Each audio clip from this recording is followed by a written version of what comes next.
तस्लीमा अल्लाहुम्मा सल्लि अला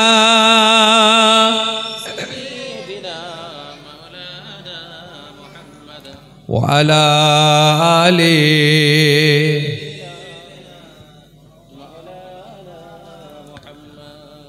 আপনারা কি খাওয়া দাওয়া না করে বসে আছেন নাকি? খিচুড়ি খাবার আশায় কেউ কিছু খাননি নাকি আল্লাহই জানে। নবীর ওপর দরুদ শরীফ পড়ছেন, এত আস্তে আস্তে পড়লে হবে? একটু গলা ঝেড়ে আওয়াজ করে মহব্বতের সাথে একটু জোরে জোরে পড়েন না। আল্লাহুম্মা সাল্লি আলা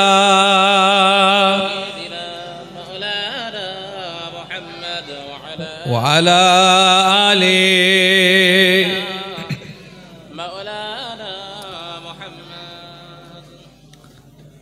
हर शख्स क़यामत में,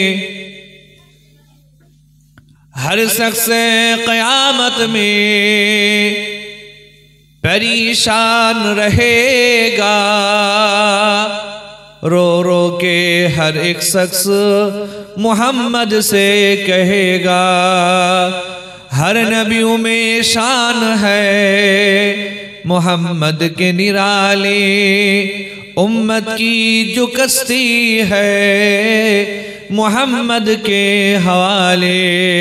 अल्लाहुम्मा सल्लि अला। माशाअल्लाह माशाअल्लाह माशाअल्लाह, जोरे जोरे वाला आले।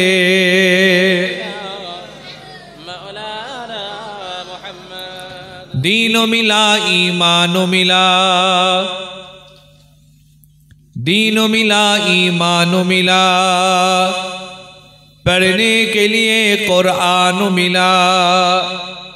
जो कुछ देने कहा था सब कुछ दिलवा दिया कमली वाले ने। बोलो ला इलाहा इल्लल्लाह, ला इलाहा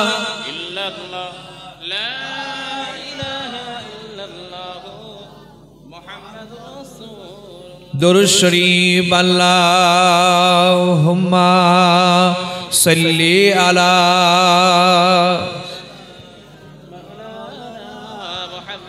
व अला आले।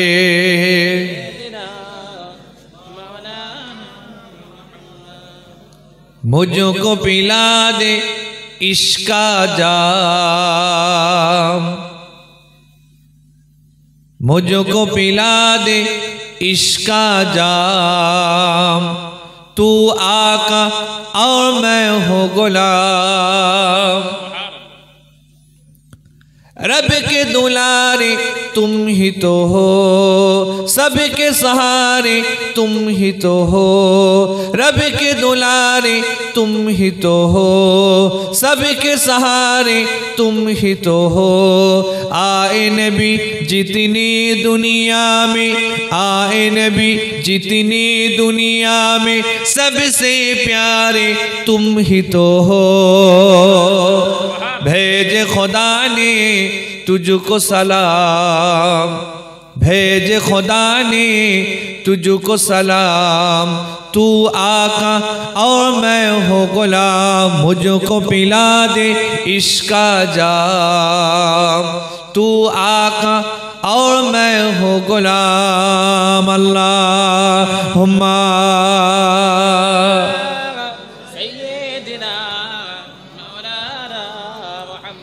वाला आले सय्यदना मौलाना मुहम्मद। अक़ाल अल्लाहु तआला फिल कुरानिल अज़ीम।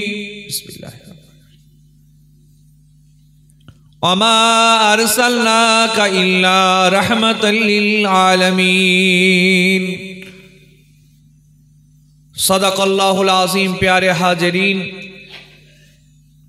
सम्मानित आज के सभा सभापति साहेब, उलामाए केराम, बिदायी बक्तागण, माशाल्लाह आमार पाशे बसे आছেন। আপনারা অনেকে চেনেন, পরিচিত পানিগড়া दरबार शरीफेर आमारी भाई पीरजादा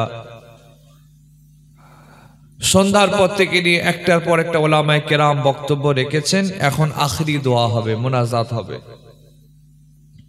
আমাকে শেষ করতে পারলেই তাবারুক। কি বলেন আপনারা? মানে আমি হচ্ছি তাবারুক হুজুর নাকি? আমাকে টপকাতে পারলেই মাশাআল্লাহ।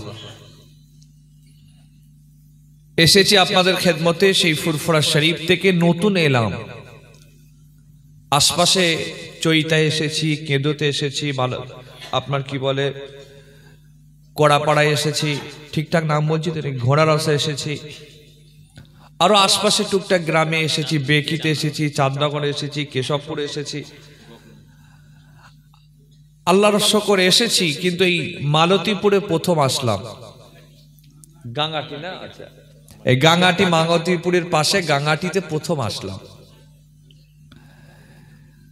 এসেছি এখন আপনাদের খেদমতে কিছু কথা বলবো। আমাদের মাসুদ আলম ভাইয়ের সাথে আজ থেকে কিছু কম বেশি 10 বছর আগে পরিচয়, ওনার সাথে বন্ধুত্ব আর কি। ভাই ফোন করলেন, একটু সময় দিতে হবে। শাহিন ভাই আর কি, আমি ওনাকে মাসুদ আলম বলেই চিনি, আপনারা তো শাহিন বলেছিলেন, তাই তো নাকি? এসেছি আপনাদের খেদমতে, মুখতাসার কিছু কথা বলবো। বক্তব্য শুরু করার আগে, রাখার আগে, এই কচিগুলো, ইয়ং ছেলেগুলো সামনে এসে বসো, তোমরা সামনে এসে বসো। মুরব্বীরা জোরে সুবহানাল্লাহ বলতে পারবে নাকি? তোমরা এসে বসো। এই কচিগুলোকে সামনে বসিয়ে দেন। ঢোকো, জান্নাতের বাগানে ঢুকে যাও। বক্তব্য শুরু করার আগে, রাখার আগে সর্বপ্রথম আল্লাহ রব্বুল আলামিনের দরবার শরীফে দোয়া চাই। আল্লাহ রব্বুল আলামিন যেন আজকের মাহফিলকে কবুল করেন। সকলে একটু মহব্বত করে বলেন আল্লাহুম্মা আমিন। একটু জোরে বলা যাবে না? সকলে মিলে একটু চিল্লে বলেন আল্লাহুম্মা আমিন। আরো দোয়া চাই, আল্লাহ যেন আজকের আসা, বসা, ওয়াজ, নসিহত, শোনা, তাবারুক, মেহমানদারি, যা কিছু অ্যারেঞ্জমেন্ট ব্যবস্থাপনা হয়েছে আল্লাহ যেন কবুল করেন। পাশাপাশি এই মাহফিলকে আপনার আমাদের সকলের জন্য কাল কিয়ামতের কঠিন দিনেতে আল্লাহ যেন নাজাতের ওসিলা বানিয়ে দেন। আবার একবার দোয়া চেয়ে সকলে মিলে বলি আল্লাহুম্মা আমিন। জানি না আমার আগে আমার ভাই কি বক্তব্য রেখেছেন। আমি কোরআন শরীফের একটা আয়াত পড়েছি, তার উপরে কয়েকটা কথা বলবো। বক্তব্য শুরু করার আগে একটু আমার সম্পর্কে দুই একটা কথা বলে নি, কারণ আমার অস্ত আপনারা প্রথম শুনবেন। আমি একটু কথা বলে বলে জিজ্ঞাসা করে ওয়াজ করতে ভালোবাসি। আপনাদের প্রশ্ন করলে সমস্যা নেই তো? 2 নম্বর, আপনারা যারা এসে বসেছেন এখানে কেন বসেছেন? আরামের ঘুম ছেড়ে, বিছানা ছেড়ে, কাঁথা ছেড়ে, কম্বল ছেড়ে, লেপ ছেড়ে, বহু ছেলে আছে পাবজি ছেড়ে, ফ্রি ফায়ার ছেড়ে, হোয়াটসঅ্যাপ ছেড়ে, ফেসবুক ছেড়ে কষ্ট করে বসেছেন কেন? উদ্দেশ্য কি আপনাদের? যদি আপনাদের এরকম নিয়ত থাকে যে ফুরফুরা শরীফের আমজেদ হুজুরের ছেলে সৈয়দ হাম্মাদ হোসাইন ভাইজান এসেছেন, তানার বক্তব্য শুনবো, এরকম নিয়ত করে যদি এসে বসেন, উপকার কিংবা ফায়দা আছে বলে আমার এরকম মনে হয় না। যদি আপনাদের নিয়ত থাকে আল্লাহ পাওয়ার, রসুল পাওয়ার, জান্নাত পাওয়ার, আল্লাহ এবং রসুলকে খুশি করার, জান্নাতে যাবার রাস্তা শেখার কিংবা জানার, এরকম নিয়ত যদি আপনারা মাহফিলে বসেন, নবীর হাদিস হুজুর বলেছেন যারা শিক্ষা অর্জন করার জন্য মাহফিলে যায় আল্লাহ রব্বুল আলামিন তাদের প্রত্যেকটা কদমে 10টা করে নেকি লিখে দেন। যদি আপনাদের এরকম নিয়ত থাকে যে আমরা শিক্ষা অর্জন করব, ইলম নেব, এডুকেশন নেব, জ্ঞান নেব, এরকম নিয়ত করে যদি এখানে এসে বসেন, আপনাদের মাথার ছায়ার পাখনা, মাথার উপরে ফেরেশতারা তাদের নূরের পাখনাগুলোকে বিছিয়ে ছায়া দান করতে থাকে। এই জন্য পবিত্র কোরআন শরীফের পরে যে কিতাবটির মর্যাদা বুখারী শরীফ, তাই তো নাকি? এই বুখারী শরীফ যিনি লিখেছেন ইমাম ইসমাইল বুখারী রাহমাতুল্লাহ আলাইহি, ইনি সর্বপ্রথম যে হাদিসটি এনেছেন ইন্নামাল আমালু বিন্নিয়াত, নিয়তের হাদিস এনেছেন। নিয়ত সবথেকে বড় জিনিস।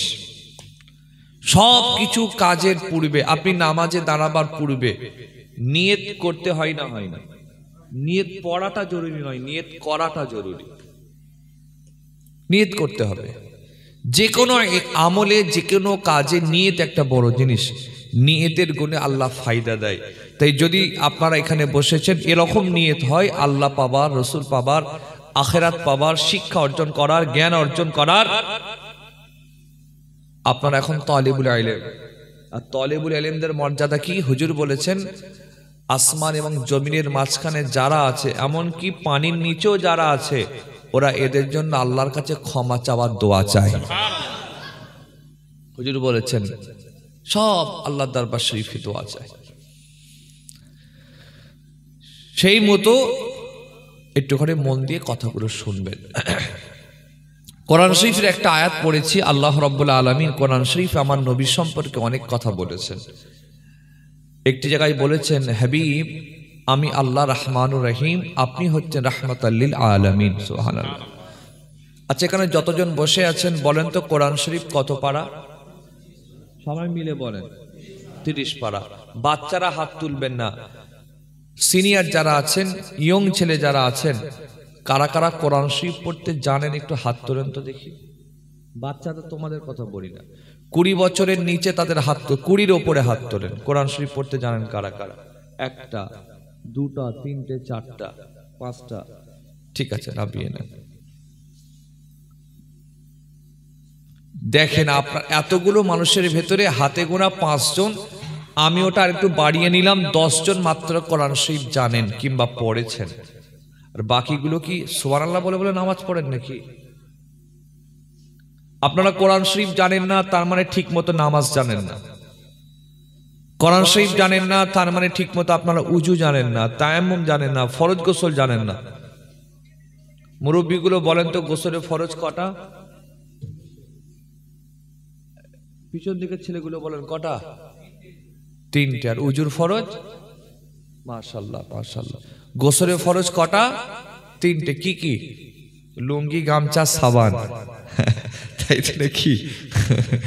আমি একটা জলসায় গিয়ে প্রশ্ন করেছিলাম, এই গোসলের ফরজ কি? 3টে। কি কি? একটা মুরব্বী লোক বলছে লুঙ্গি, গামছা, সাবান। চাচা ওই নিয়েই থাকেন আপনি। এগুলো শিখে নিন, জেনে নিন। মনে রাখবেন, যদি কেউ ফরজ গোসল না জানে আর সেই মতো যদি সে গোসল না করে, ও লোকটা পাক না নাপাক? নাপাক। আর নাপাক অবস্থায় যদি কেউ আল্লাহকে সিজদা দেয়, ঈমান চলে যাবে, তার সম্ভাবনা আছে ঈমান চলে যাওয়ার। এই জন্য যারা কোরআন শরীফ এখনো জানেননি, শিখে নিন। ইমাম সাহেবের দায়িত্ব আপনাকে শেখানো নয়, আপনার দায়িত্ব ইমামের থেকে শিখে নেওয়া। কারণ ইমামের কবরে ইমাম জবাব দেবেন, আপনার কবরে আপনি জবাব দেবেন, আমার কবরে আমি জবাব দেব। আপনার দায়িত্ব ইমামের থেকে শিখে নেওয়া। আপনি নামাজটা শিখিয়ে দিন, কোরআনটা শিখিয়ে দিন, উজুটা শিখিয়ে দিন, ফরজ গোসলটা শিখিয়ে দিন, তায়াম্মুমটা শিখিয়ে দিন। এগুলো আপনাদের দায়িত্ব শিখে নেওয়া। এই 30 পারা কোরআন শরীফ আল্লাহ বিভিন্ন জায়গায় রাসূল করিম সম্পর্কে বলেছেন। একটি জায়গায় বলেছেন, ইন্নাকা লাআলা খুলুকিন আযীম, যে হাবিব আমি আল্লাহ আপনাকে উত্তম চরিত্রের অধিকারী বানিয়েছি। আরেকটি জায়গায় কোরআন শরীফ আল্লাহ নবী সম্পর্কে বলেছেন, লাকাদ কানা লাকুম ফি রাসূলিল্লাহি উসওয়াতুন হাসানা। কোরআন অন্য জায়গায় বলেছেন, ওয়ারাফা'না লাকা যিকরাক। টোটাল 30 পারা কোরআন শরীফে আল্লাহ আমার রাসূলকে ডাইরেক্ট মুহাম্মদ এরকম নাম ধরে ডাকেননি সাল্লাল্লাহু আলাইহি ওয়াসাল্লাম। ডেকেছেন তহা বলে, ডেকেছেন ইয়াসিন বলে, ডেকেছেন ইয়া আইয়ুহাল মুজাম্মিল বলে, ডেকেছেন ইয়া আইয়ুহাল মুদ্দাসসির বলে, ডেকেছেন অদ-দুহা বলে, বিভিন্ন আয়াতে মোবারকা দিয়ে ডেকেছেন। তার মধ্যে একটি আয়াতে বলেছেন, হাবিব আপনি হচ্ছে রহমানুর রহিম, আমি হচ্ছে রহমানুর রহিম, আপনি হচ্ছে রাহমাতাল লিল আলামিন। আচ্ছা, আপনারা তো অনেক হুজুর, ওলামা, পীর সাহেব, মুফতি সাহেবদের ওয়াজ শুনেছেন। আচ্ছা, কখনো কি শুনেছেন আল্লাহর নবী রাগের মাথায় কাউকে হাত তুলে মেরেছেন? একটুখানি কথা বলতে হবে। ইয়ং ছেলেগুলো একটু কথা বলেন, শুনেছেন কি কখনো? বা এরকম কি কখনো শুনেছেন নাউজুবিল্লাহ, আস্তাগফিরুল্লাহ, আল্লাহ নবী কাউকে ছোট বড় কথা বলেছেন? আর সেই নবীর উম্মত একটু আমাদের দিকে দেখে। কাউকে যদি হাত দিয়ে দুটো চড় না মারতে পারি, কিন্তু মুখ দিয়ে এমন বলবো ও ব্যাটার পুরো কলজে কানা করে দেবো। এমনকি ওর পূর্বপুরুষ যারা কবরে চলে গিয়েছে ওদেরকেও ছাড়বে না। এরকম লোক আছে না? নাই, যে বাপ দাদুকে ওদের উদ্ধার করে দিচ্ছে। অথচ রাসূল করিমের আদর্শ দেখেন, হুজুর মানুষকে মোহাব্বত দিয়েছেন, ভালোবাসা দিয়েছেন, প্রেম দিয়েছেন, দয়া দিয়েছেন, ক্ষমা দিয়েছেন। এমনকি যারা রাসূল করিমকে মারতে এসেছিলেন আল্লাহ নবী একটি সময় তাদেরকেও মাফ করে দিয়েছিলেন। কিন্তু সেই রাসূলের আদর্শটা আমাদের ভেতরে তৈরি হলো না, আমাদের ভেতরে মোহাব্বত তৈরি হলো না, প্রেম তৈরি হলো না, ভালোবাসা তৈরি হলো না, উদারতা তৈরি হলো না, ক্ষমা করা তৈরি হলো না। ঘুরিয়ে তৈরি হলো হিংসা, অহংকার, তাকাব্বুরি, আমিত্ব, লোভ, বড়াই। এটা আপনাকে আমাকে শেষ করতে শুরু করে দিল। এটা তৈরি হয়ে গেল আমাদের। আল্লাহ রাসূল বলেছেন, আগুন যেমন শুকনো কাঠকে খেয়ে নেয়, হিংসা সেরকম মানুষের নেক আমলগুলোকে কুড়ে কুড়ে খেয়ে নেয়। একটি হাদিস দেখছিলাম, আল্লাহ নবী মদিনা শরীফে সাহাবা ইকরামদের সামনে বসে ওয়াজ করছেন। সাহাবারা বসে আছেন হুজুরের সামনে। আর সাহাবাদের বসার আদব জানেন তো আপনারা, তারা আল্লাহ নবীর চোখে চোখে রেখে কথা বলতেন না, সুবহানাল্লাহ। হুজুরের দরবারে যখন বসতেন মাথা নিচু করে আদবে বসে থাকতেন।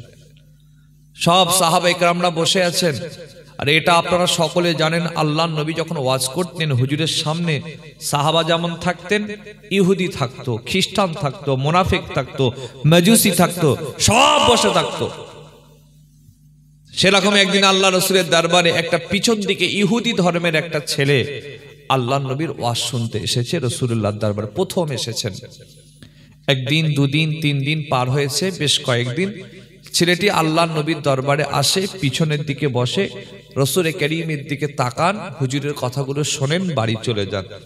আল্লাহ নবীকে নবী বলেও মানেননি, ঈমানও আনেনি, কলমাও পড়েনি। প্রিয় রাসূল একদিন তাকে ডেকে বলেন, বাবা তোমার নাম কি, বাড়ি কোথায়? তুমি প্রত্যেক দিন আমার কাছে আসো, আমি না তোমাকে ইসলামের দাওয়াত দিতে চাই। আমি তোমাকে বলছি আল্লাহকে আল্লাহ বলে মানো, আমাকে নবী মুহাম্মদ রাসূলুল্লাহ সাল্লাল্লাহু আলাইহি ওয়াসাল্লাম বলে মেনে নাও, ইসলামটা কবুল করে নাও। আল্লাহর জান্নাতের জিম্মাদার আমি নিজে কবুল করে নিলাম। সুবহানাল্লাহ বলবেন না? হুজুর তাকে কি সুন্দর কথা, যে তুমি ইসলামটা কবুল করো, জান্নাতের জিম্মাদার আমি। ছেলেটি এত সুন্দর দেখতে, হাদিস শরীফের ভাষায় হাসনুন জামিল, হ্যান্ডসাম দেখতে, অতীব সুন্দর দেখতে ছেলেটা। আল্লাহ নবী নিজে বলেছিলেন, উফ, আল্লাহ তোমাকে কি সুন্দর চেহারার অধিকারী বানিয়েছেন। এত সুন্দর চেহারায় কঠিন জাহান্নামায় আল্লাহ না করুক, আমি ভাবলেই মায়া হচ্ছে। তা আমি নবী চাই তুমি আমাকে নবী বলে মানো, আল্লাহকে আল্লাহ বলে মানো। আল্লাহর জান্নাতে নিয়ে যাওয়ার জিম্মাদার আমি নিজেই গ্রহণ করে নিলাম।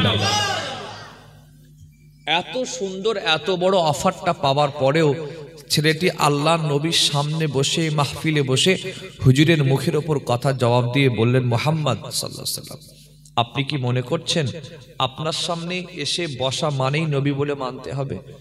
যদি আপনি এটা ভাবেন আপনি রং, আপনি ভুল। আমি আপনাকে নবী বলে মানতেও পারবো না, আর আমি আমার বাপ দাদার ধর্ম ছাড়তেও পারবো না। আচ্ছা বলেন, আমি এখন আপনাদের সামনে কথা বলছি, কেউ যদি আমার সামনে মুখের ওপর কথা বলে আপনারা অসন্তুষ্ট হবেন না হবেন না? স্বাভাবিক। অথচ আল্লাহর নবীর সামনে কথা বলছে, সাহাবারা ছেড়ে দেবে? অত সহজ নয়। সাহাবারা অসন্তুষ্ট হচ্ছেন, হুজুর সাহাবাদের শান্ত করে তাকে হুজুর প্রশ্ন করলেন, জিজ্ঞেস করলেন, কি বললেন? এ বাবা ছেলে, এ বাবা যুবক, যখন তুমি মনে মনে ভাবলে আমাকে নবী বলে মানবে না, ঈমান আনবে না, কলমা পড়বে না, ইসলাম গ্রহণ করবে না, যখন তুমি মনে মনে ঠিক করে নিয়েছো আমি মুহাম্মদকে আল্লাহর নবী বলে মানবে না, তখন তুমি কেন প্রত্যেক দিন আমার দরবারে বসে যাও? তুমি আমার সামনে আসার কারণে, বসার কারণে আমি মুহাম্মদ রাসূলুল্লাহ, আমার মনে হতে লাগলো তুমি আমাকে আল্লাহর নবী বলে মানতে চাও। হুজুরের কথার যুক্তি আছে না? না। আপনারা ঘুমোচ্ছেন নাকি? কারা কারা ঘুমোচ্ছেন হাত তোলেন তো দেখি। ব্রেক ফেল হয়ে যেতে পারে, বুঝলে? মাশাআল্লাহ মাশাআল্লাহ। ছেলেটি আমার নবীকে জবাব দিয়ে বলেছিলেন, হুজুর যখন তাকে ঘুরিয়ে প্রশ্ন করেছিলেন, ছেলেটি জবাব দিয়ে বলেছিলেন, ইয়া রাসূলুল্লাহ, ইয়া হাবিবাল্লাহ, ও মুহাম্মদ রাসূলুল্লাহ, আপনাকে নবী বলে মানার জন্য আসি না, ঈমান আনার জন্য আসি না, কলমা পড়ার জন্য আসি না। ইয়া রাসূলুল্লাহ, আপনার ব্যবহার, আখলাক, আদর্শ, ক্যারেক্টার, চরিত্র, হাসি মুখের কথা এত ভালো লাগে, সেই জন্য আমি আপনার মদিনার দরবারে বসে যাই।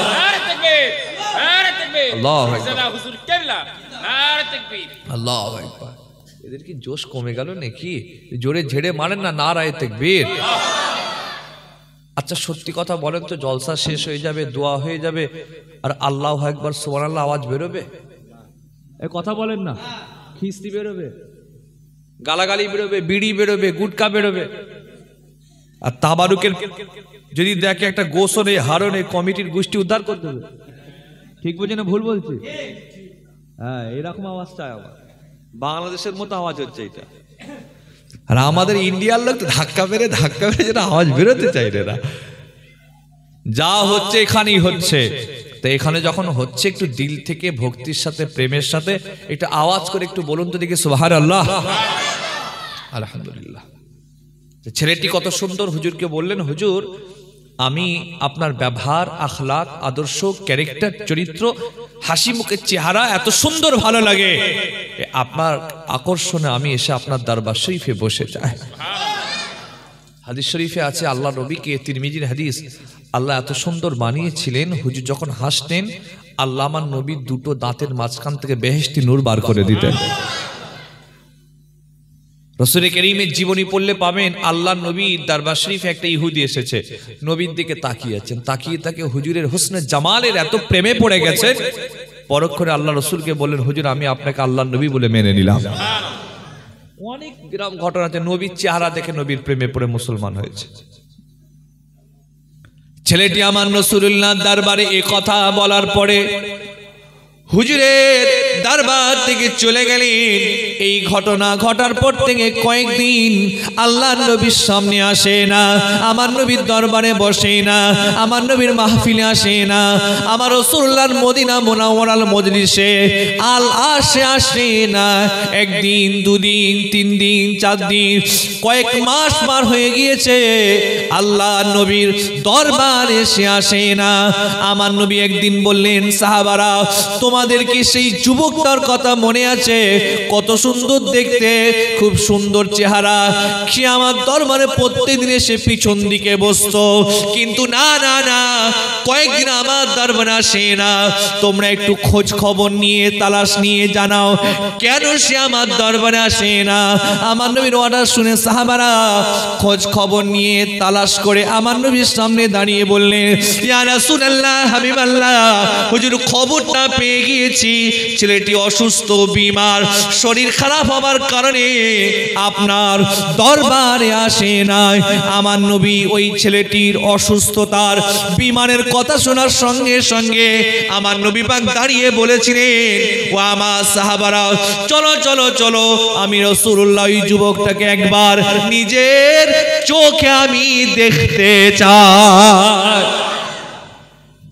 যেই নবী উঠে দাঁড়িয়েছেন, একজন সাহাবী নবীর জামা ধরেছেন, হুজুর যাওয়া যাবে না। কেন? ও আমাদের দলের লোক নয়, ও তো ঈমান আনেনি, কলমা পড়েনি, ইসলাম গ্রহণ করেনি। হুজুর আমরা আপনাকে যেতে দেব না। হুজুর হেসেছেন। আমরা হলে কি করতাম? ধরেন আপনি কোন নেতার আন্ডারে কাজ করছেন, সেই নেতার মুখের উপর কথা বলে নেতা ছেড়ে দেবে নাকি?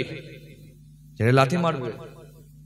হুজুর কি করলেন? হুজুর হাসে বলেন, এ সাহাবীরা, তোমরা কি জানো না আল্লাহ আমাকে মারার জন্য, বদনাম নেবার জন্য, প্রতিশ নেবার জন্য বানাননি, আল্লাহ আমাকে তো রাহমাতাল লিল আলামিন করে বানিয়েছে। হুজুর বলে বুঝিয়ে ওই ইহুদি যুবকটার বাড়িতে চলে গেলেন, অসুস্থতার কথা শুনে দেখতে গেলেন। প্রশ্ন আপনাদের কাছে, আল্লাহ নবী যাকে দেখতে গেলেন, লোকটা মুসলিম না অমুসলিম? একটুখানি কথা বলেন। একজন অমুসলিম আপনার প্রতিবেশী যদি হয়, তার শরীর খারাপ হওয়া, দেখতে যাওয়া নবীর সুন্নাত। আর হুজুরের একটা অভ্যাস ছিল, আল্লাহ নবীর একটা মুজিজা হতো, আল্লাহ রাসূলের কয়েক লক্ষ সাহাবী ছিলেন, কয়েক লক্ষ সাহাবী ছিলেন। আল্লাহ নবী প্রত্যেকটা সাহাবীর নাম, তার বাপের নাম, তার অ্যাড্রেস হুজুর সব মুখস্থ রাখতেন। এটা নবীর মুজিজা, হুজুর সবার কথা মনে রাখতেন। আর সমস্ত সাহাবী ভাবতেন যে হুজুর আমাকে সব থেকে বেশি ভালোবাসে। হুজুরের মুজিজা এটা। তা রাসূল করিম ওই ইহুদিটার বাড়িতে গেলেন। তা আল্লাহ নবী যার বাড়ি গেলেন, লোকটা মুসলিম না অমুসলিম? একজন অমুসলিম যদি আপনার প্রতিবেশী হয়, আপনার পাশের দোকানদার হয়, আপনার মার্কেটের বিজনেসম্যান হয়, শরীর খারাপ দেখতে যাওয়া নবীর সুন্নাত। আর আমরা সেই নবীর উম্মত, অমুসলিম তো দূরের কথা, নিজের বাপের শরীর খারাপ খবর নেই। এরকম ছেলে আছে না? নয়। মায়ের শরীর খারাপ খবর নেই, চাচার শরীর খারাপ খবর নেই, চাচাতো ভাইয়ের শরীর খারাপ খবর নেই, পাশের বাড়ির লোকটার শরীর খারাপ খবর নেই। আর শাশুড়ির শরীর খারাপ, ও আম্মাজান বলে মিষ্টির প্যাকেট দিয়ে এই বলছে আম্মাজান কেমন আছে। আর শাশুড়ি বলছে বাবা আমার আব্বাজান এসে গেছে। আর আমার আব্বাজান বলছে 2 জান মার খাবে।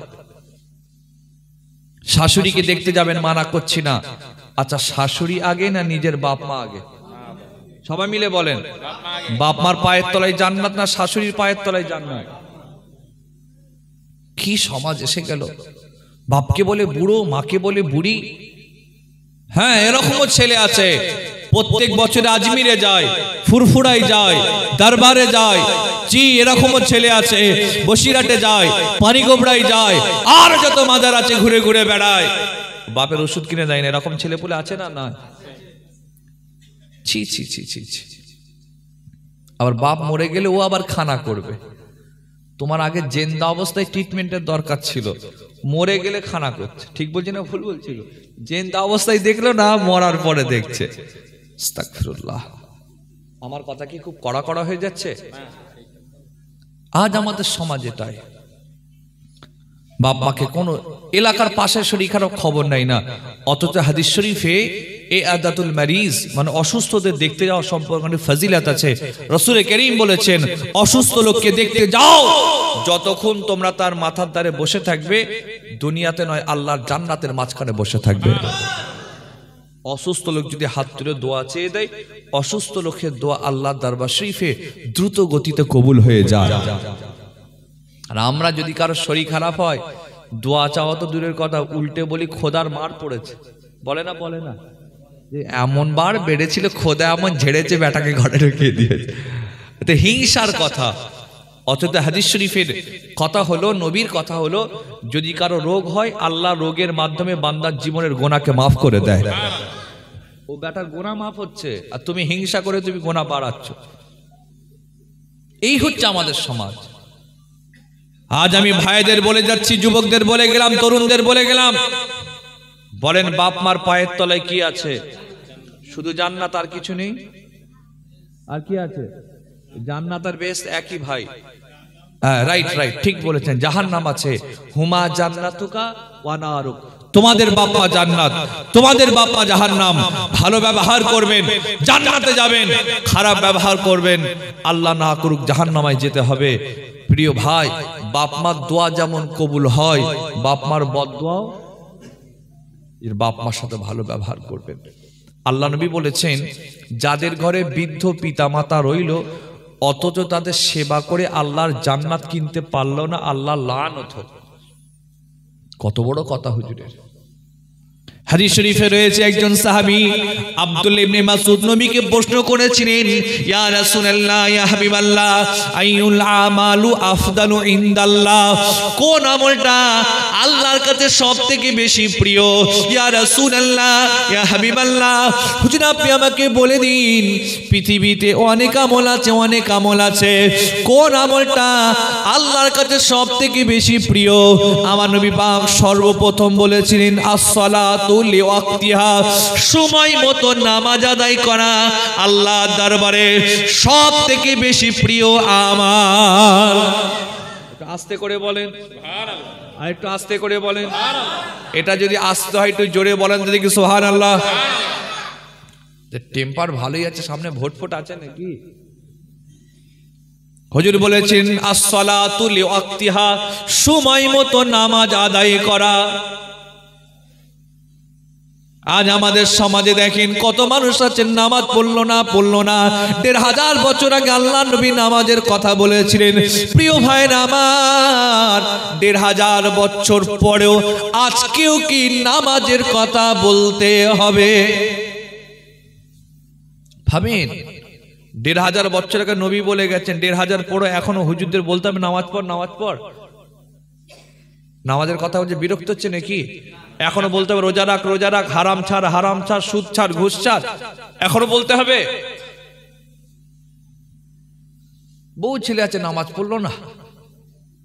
সাহাবী প্রশ্ন করলেন, ইয়া রাসূলুল্লাহ, ইয়া হাবিবাল্লাহ, এরপরে কোন আমলটা আল্লাহর দরবারে সবথেকে বেশি প্রিয় আমল? কোন আমলটা আল্লাহ বড় পছন্দ করেন, প্রিয় পছন্দ? ইয়া রাসূলুল্লাহ, নামাজের পরে কোন আমলটা আল্লাহর কাছে সবথেকে বেশি প্রিয় আমল? নবী পাক 2 নম্বরে বলেছেন বিররুল ওয়ালিদাইন, বাপ মা সেবা করা, শুশ্রূষা করা, ট্রিটমেন্ট করা, খেদমত করা, বাপ মাকে দেখাশোনা করা, ভালোবাসা। এই আমলটা আল্লাহর দরবারে সবথেকে বেশি প্রিয় আমল। আমার আল্লাহ কোরআন শরীফে বলে দিয়েছেন, ওয়ালা তাকুল লাহুমা উফিন ওয়ালা তানহারহুমা ওয়া কুল লাহুমা কাওলান কারীমা। এমন কথা বলবে না, খবরদার তোমরা তোমাদের বাপ মার সাথে চড়া ভাষায় কথা বলবে না, জোরে কথা বলবে না, চিৎকার করে কথা বলবে না, আওয়াজ দিয়ে কথা বলবে না, এমন কথা বলবে না যেটা শুনলে তারা দিলে লেগে যায়, উফ করে ওঠে। এ কথা খবরদার বলবে না, বরঞ্চ তোমরা নরম ভাষায় কথা বলবে, মিষ্টি ভাষায় কথা বলবে, সুন্দর ভাষায় কথা বলবে, সহজ ভাষায় কথা বলবে, হাসি মুখে তোমরা কথা বলবে। আল্লাহ পাক এটা আপনার আমার জন্য হুকুম করে দিয়েছেন। খবরদার বাপ মার সাথে চিল্লে চিল্লে কথা তোমরা বলবে না। কি গো, এখনকার ফচকে ফচকে ছেলেগুলো বাপকে ঝাঁঝি মারে, আছে না? নয়, বাপকে বলছে কোচে ধর পারবো নি। বাচ্চা বাচ্চা ছেলেগুলো, ওদের দোষ নয়, দোষ আমাদের, কেন আমরা আমাদের বাপ মাকে করেছি, আমরা তো শিক্ষা দিতে পারিনি। বাপ মা হচ্ছে পীর। বড় পীর কে? জোরে বলেন। ফুরফুরার হুজুর এসেছেন, সম্মান করছেন, অস্বীকার মানা করছি না। পীরের সামনে এইভাবে দাঁড়িয়ে আছেন, দাঁড়ান। কিন্তু বাপের সামনে এরকম ছেলে আছে না? না। পীর সাহেব এসেছে, জুতো ঠিক করে দিচ্ছে, আর বাপের জুতো ঝেড়ে লাথি মেরে ফেলে দিচ্ছে, এরকম আছে না? না। তো বড় পীর নিজের বাপের জুতো ঠিক করে দে।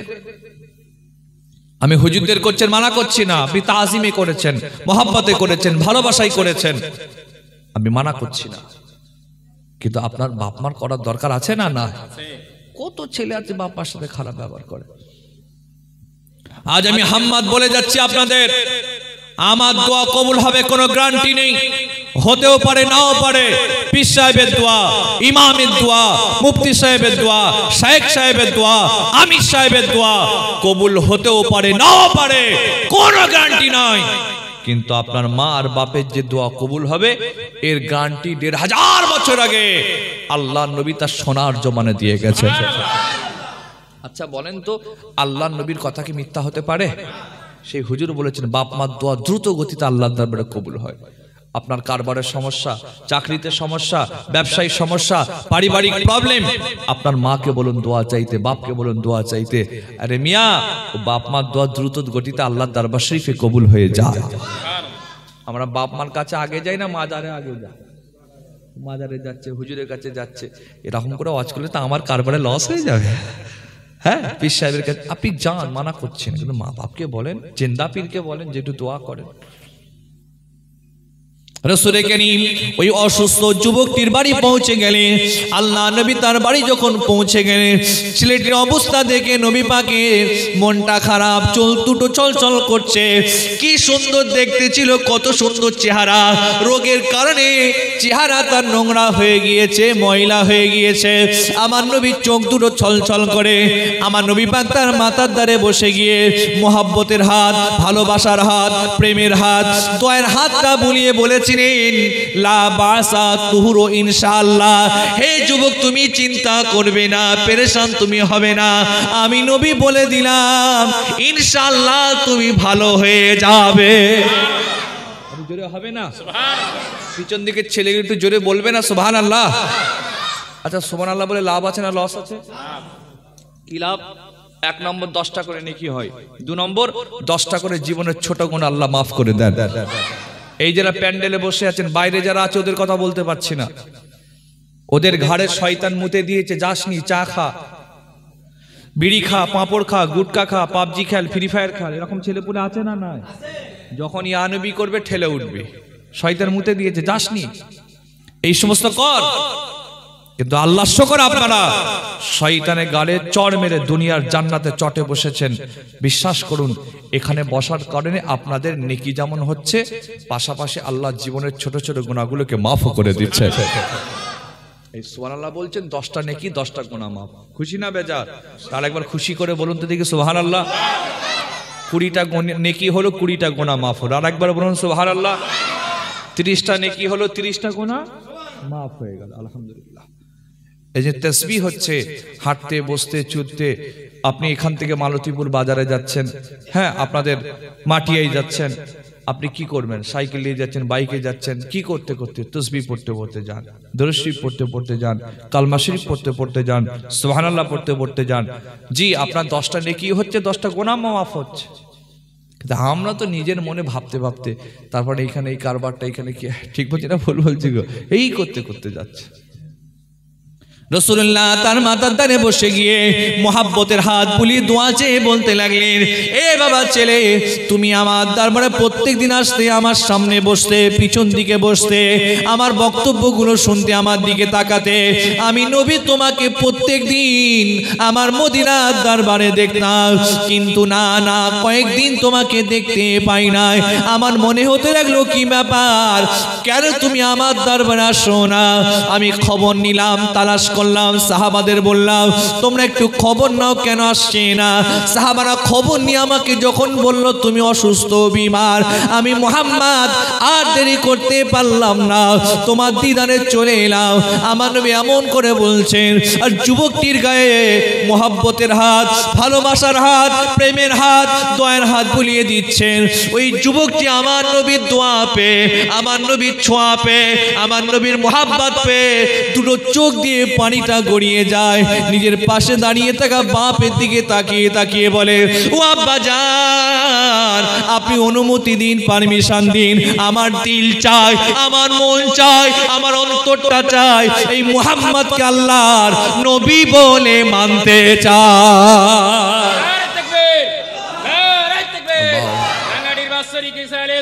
জিন্দাবাদ, আল্লাহ। হুজুর তার গায়ে, বাবা তুমি আমার দরবারে রোজ আসতে বসতে, কিন্তু মাঝখানে কয়েক মাস তুমি যখন আসতে পারোনি, আমি শুনলাম তুমি খুব শরীর খারাপ। যেই শুনেছি আমি থাকতে পারলাম না, চলে এলাম। আচ্ছা, এরকম করে বললে মানুষের মনে মহাব্বত মায়া আসে না? আসে না? ও ছেলেটা কাঁদছে, বাপকে বলছে, আব্বা আমার দিল চাইছে মোহাম্মদকে আল্লাহ নবী বলে মানতে, একটু অনুমতি দেয়। চুপ, বাপ কোনো কথা বলে না, কোনো কথা বলে না, চুপ করে দাঁড়িয়ে আছেন। হুজুর তার গায়ে মোহাব্বতের হাত, প্রেমের হাত, দয়ার মায়ার ভালোবাসার হাতটা বুলিয়ে বলতে লাগলেন, এ বাবা ছেলে, তুমি চিন্তা করবে না, পেরেশান হবে না, দুঃখ নেবে না, চিন্তিত তুমি হবে না। আমি বললাম তুমি ইনশাআল্লাহ ভালো হয়ে যাবে। হুজুর এ কথা বলে বলেন, বাবা আমাকে বিদায় দাও, এখন চলে যাচ্ছি, আবার আসবো, আবার দেখা করব, তবে তুমি কোনো চিন্তা করবে না। আমার নবী এ কথা বলে যখন চলে আসবেন, যুবকটি আমার নবীর হাতটা ধরেছেন, হাতটা সে ছাড়বে না। যুবকটির বাপ বলল, বেটা ছেলে, তুমি তোমার জীবনের শেষ পর্যায়ে পৌঁছে গিয়েছো, এখন তোমার মওত কাছাকাছি, যা খুশি তাই করতে বলো। ওই সময় যুবকটি আমার নবীকে বলেছিলেন, ইয়া রাসূলুল্লাহ, ইয়া হাবিবাল্লাহ, ও রাসূলুল্লাহ, বুঝতে পেরে গিয়েছি আপনি সত্য নবী, ন্যায় নবী। সত্য নবী না হলে এত দয়া, এত মায়া, এত মমতা, এত মুহাব্বত থাকতো না। না না না, আর দেরি করলাম না, আমি আপনাকে আল্লাহর নবী বলে মেনে নিলাম।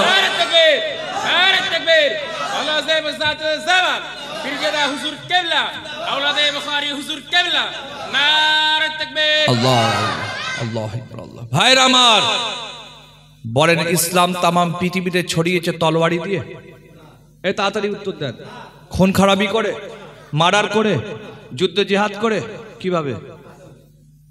মোহাব্বত দিয়ে, আদর্শ দিয়ে, প্রেম দিয়ে, দয়া দিয়ে, ক্ষমা দিয়ে ইসলাম জিন্দা হয়েছে। সেই নবীর উম্মত না আমাদের মনে মোহাব্বত আছে, ভালোবাসা আছে, প্রেম আছে, প্যার আছে, কিচ্ছু নয়। হিংসা, অহংকার, টাকা শেষ হয়ে যাচ্ছে।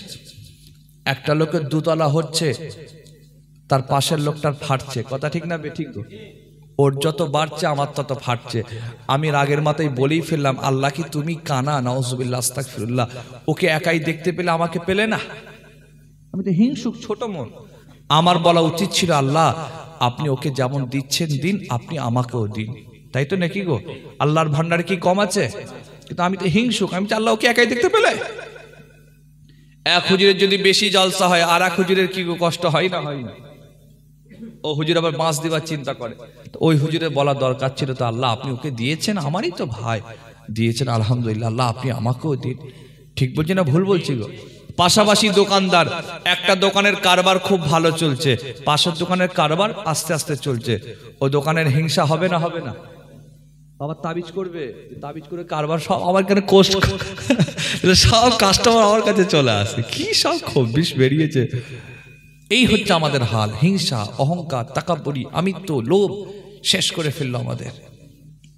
আমি শেষ। মহাব্বত নেই, ভালোবাসা নেই। আজকে ভাইয়ে ভাইয়ে মহাব্বত আছে না? না। ভাইয়ে ভাইয়ে মহাব্বত, স্বামী স্ত্রীতে মহাব্বত, ছেলে মেয়ে মহাব্বত, চাচা ভাই ভাই মহাব্বত কমে যাচ্ছে আমাদের। এক বেগদা জায়গায় নিয়ে চাচা ভাইপো মারামারি হচ্ছে না? হয়নি? চাচা দেখি বুড়ো বয়সে কাঁচা মেয়েদের বলছে আই বেরিয়ে আই দেখে লো। তোর তো কবরে যাওয়ার বয়স হয়ে গেল। কাঁচা মেয়েদের বলছে আই বেরিয়ে আই দেখে লো। তোমার তো বয়স হয়ে গেল, মুরব্বী হয়ে গেছে, এখন কি? আস্তাগফিরুল্লাহ, কি যে সমাজ এসে গেল। অথচ এখানে যতজন বসে আছেন, বলেন তো আপনারা নবীকে ভালোবাসেন? সবাই ভালোবাসেন?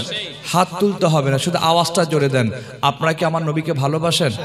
সবাই ভালোবাসেন? আপনাদের এলাকায় মাতালকে যদি বলা হয়, এই মাতাল তুই নবীকে ভালোবাসিস? আচ্ছা বলেন তো কি বলবে? ভালোবাসি বলবে না বাসি না বলবে? ও বলছে ভালোবাসি। সুদখোর, ঘুষখোর, তারিখর বলবে ভালোবাসি। আপনি আমি বললাম ভালোবাসি। আর আমাদের বসে এটা আল্লামা হুজুরকে জিজ্ঞেস করা হলো, হুজুর আপনি নবীকে ভালোবাসেন? তিনি বলেন হ্যাঁ ভালোবাসি। বলুন তো ওনার কথা আর আমাদের কথার ওজন এক না আলাদা? কেন আলাদা? উনি তো মানুষ। ওরা তো ছেলে পুলে, বিবি, বাল বাচ্চা, সংসার, কারবার সব ছিল। আমাদেরও আছে, আলাদা কেন? আলাদা এই জন্যই উনি রসুলকে ভালোবেসেছেন, কথাটা মুখে নয় প্র্যাকটিক্যালে করেছেন। আর আমরা যে ভালোবাসি কথাটা মুখে আর ঠোঁটে, প্র্যাকটিক্যালে নবীর একটা কথা মানি না, একটা কথা বলি না। বলেন তো মিথ্যা কথা বলা হালাল না হারাম? এটা সবাই মিলে বলেন।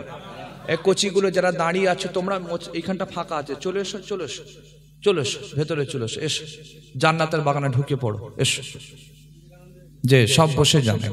আর ঠান্ডার সময় আপনাদেরকে ডাকতেও পাচ্ছি না, কারণ জায়গাটা গরম হয়ে গেছে তো, আর ডাকতেও পাচ্ছেন না। হয় বলতাম আগে আগে এসে বসেন, দাঁড়াবেন না, ভেতরে বসে পড়েন। আলহামদুলিল্লাহ।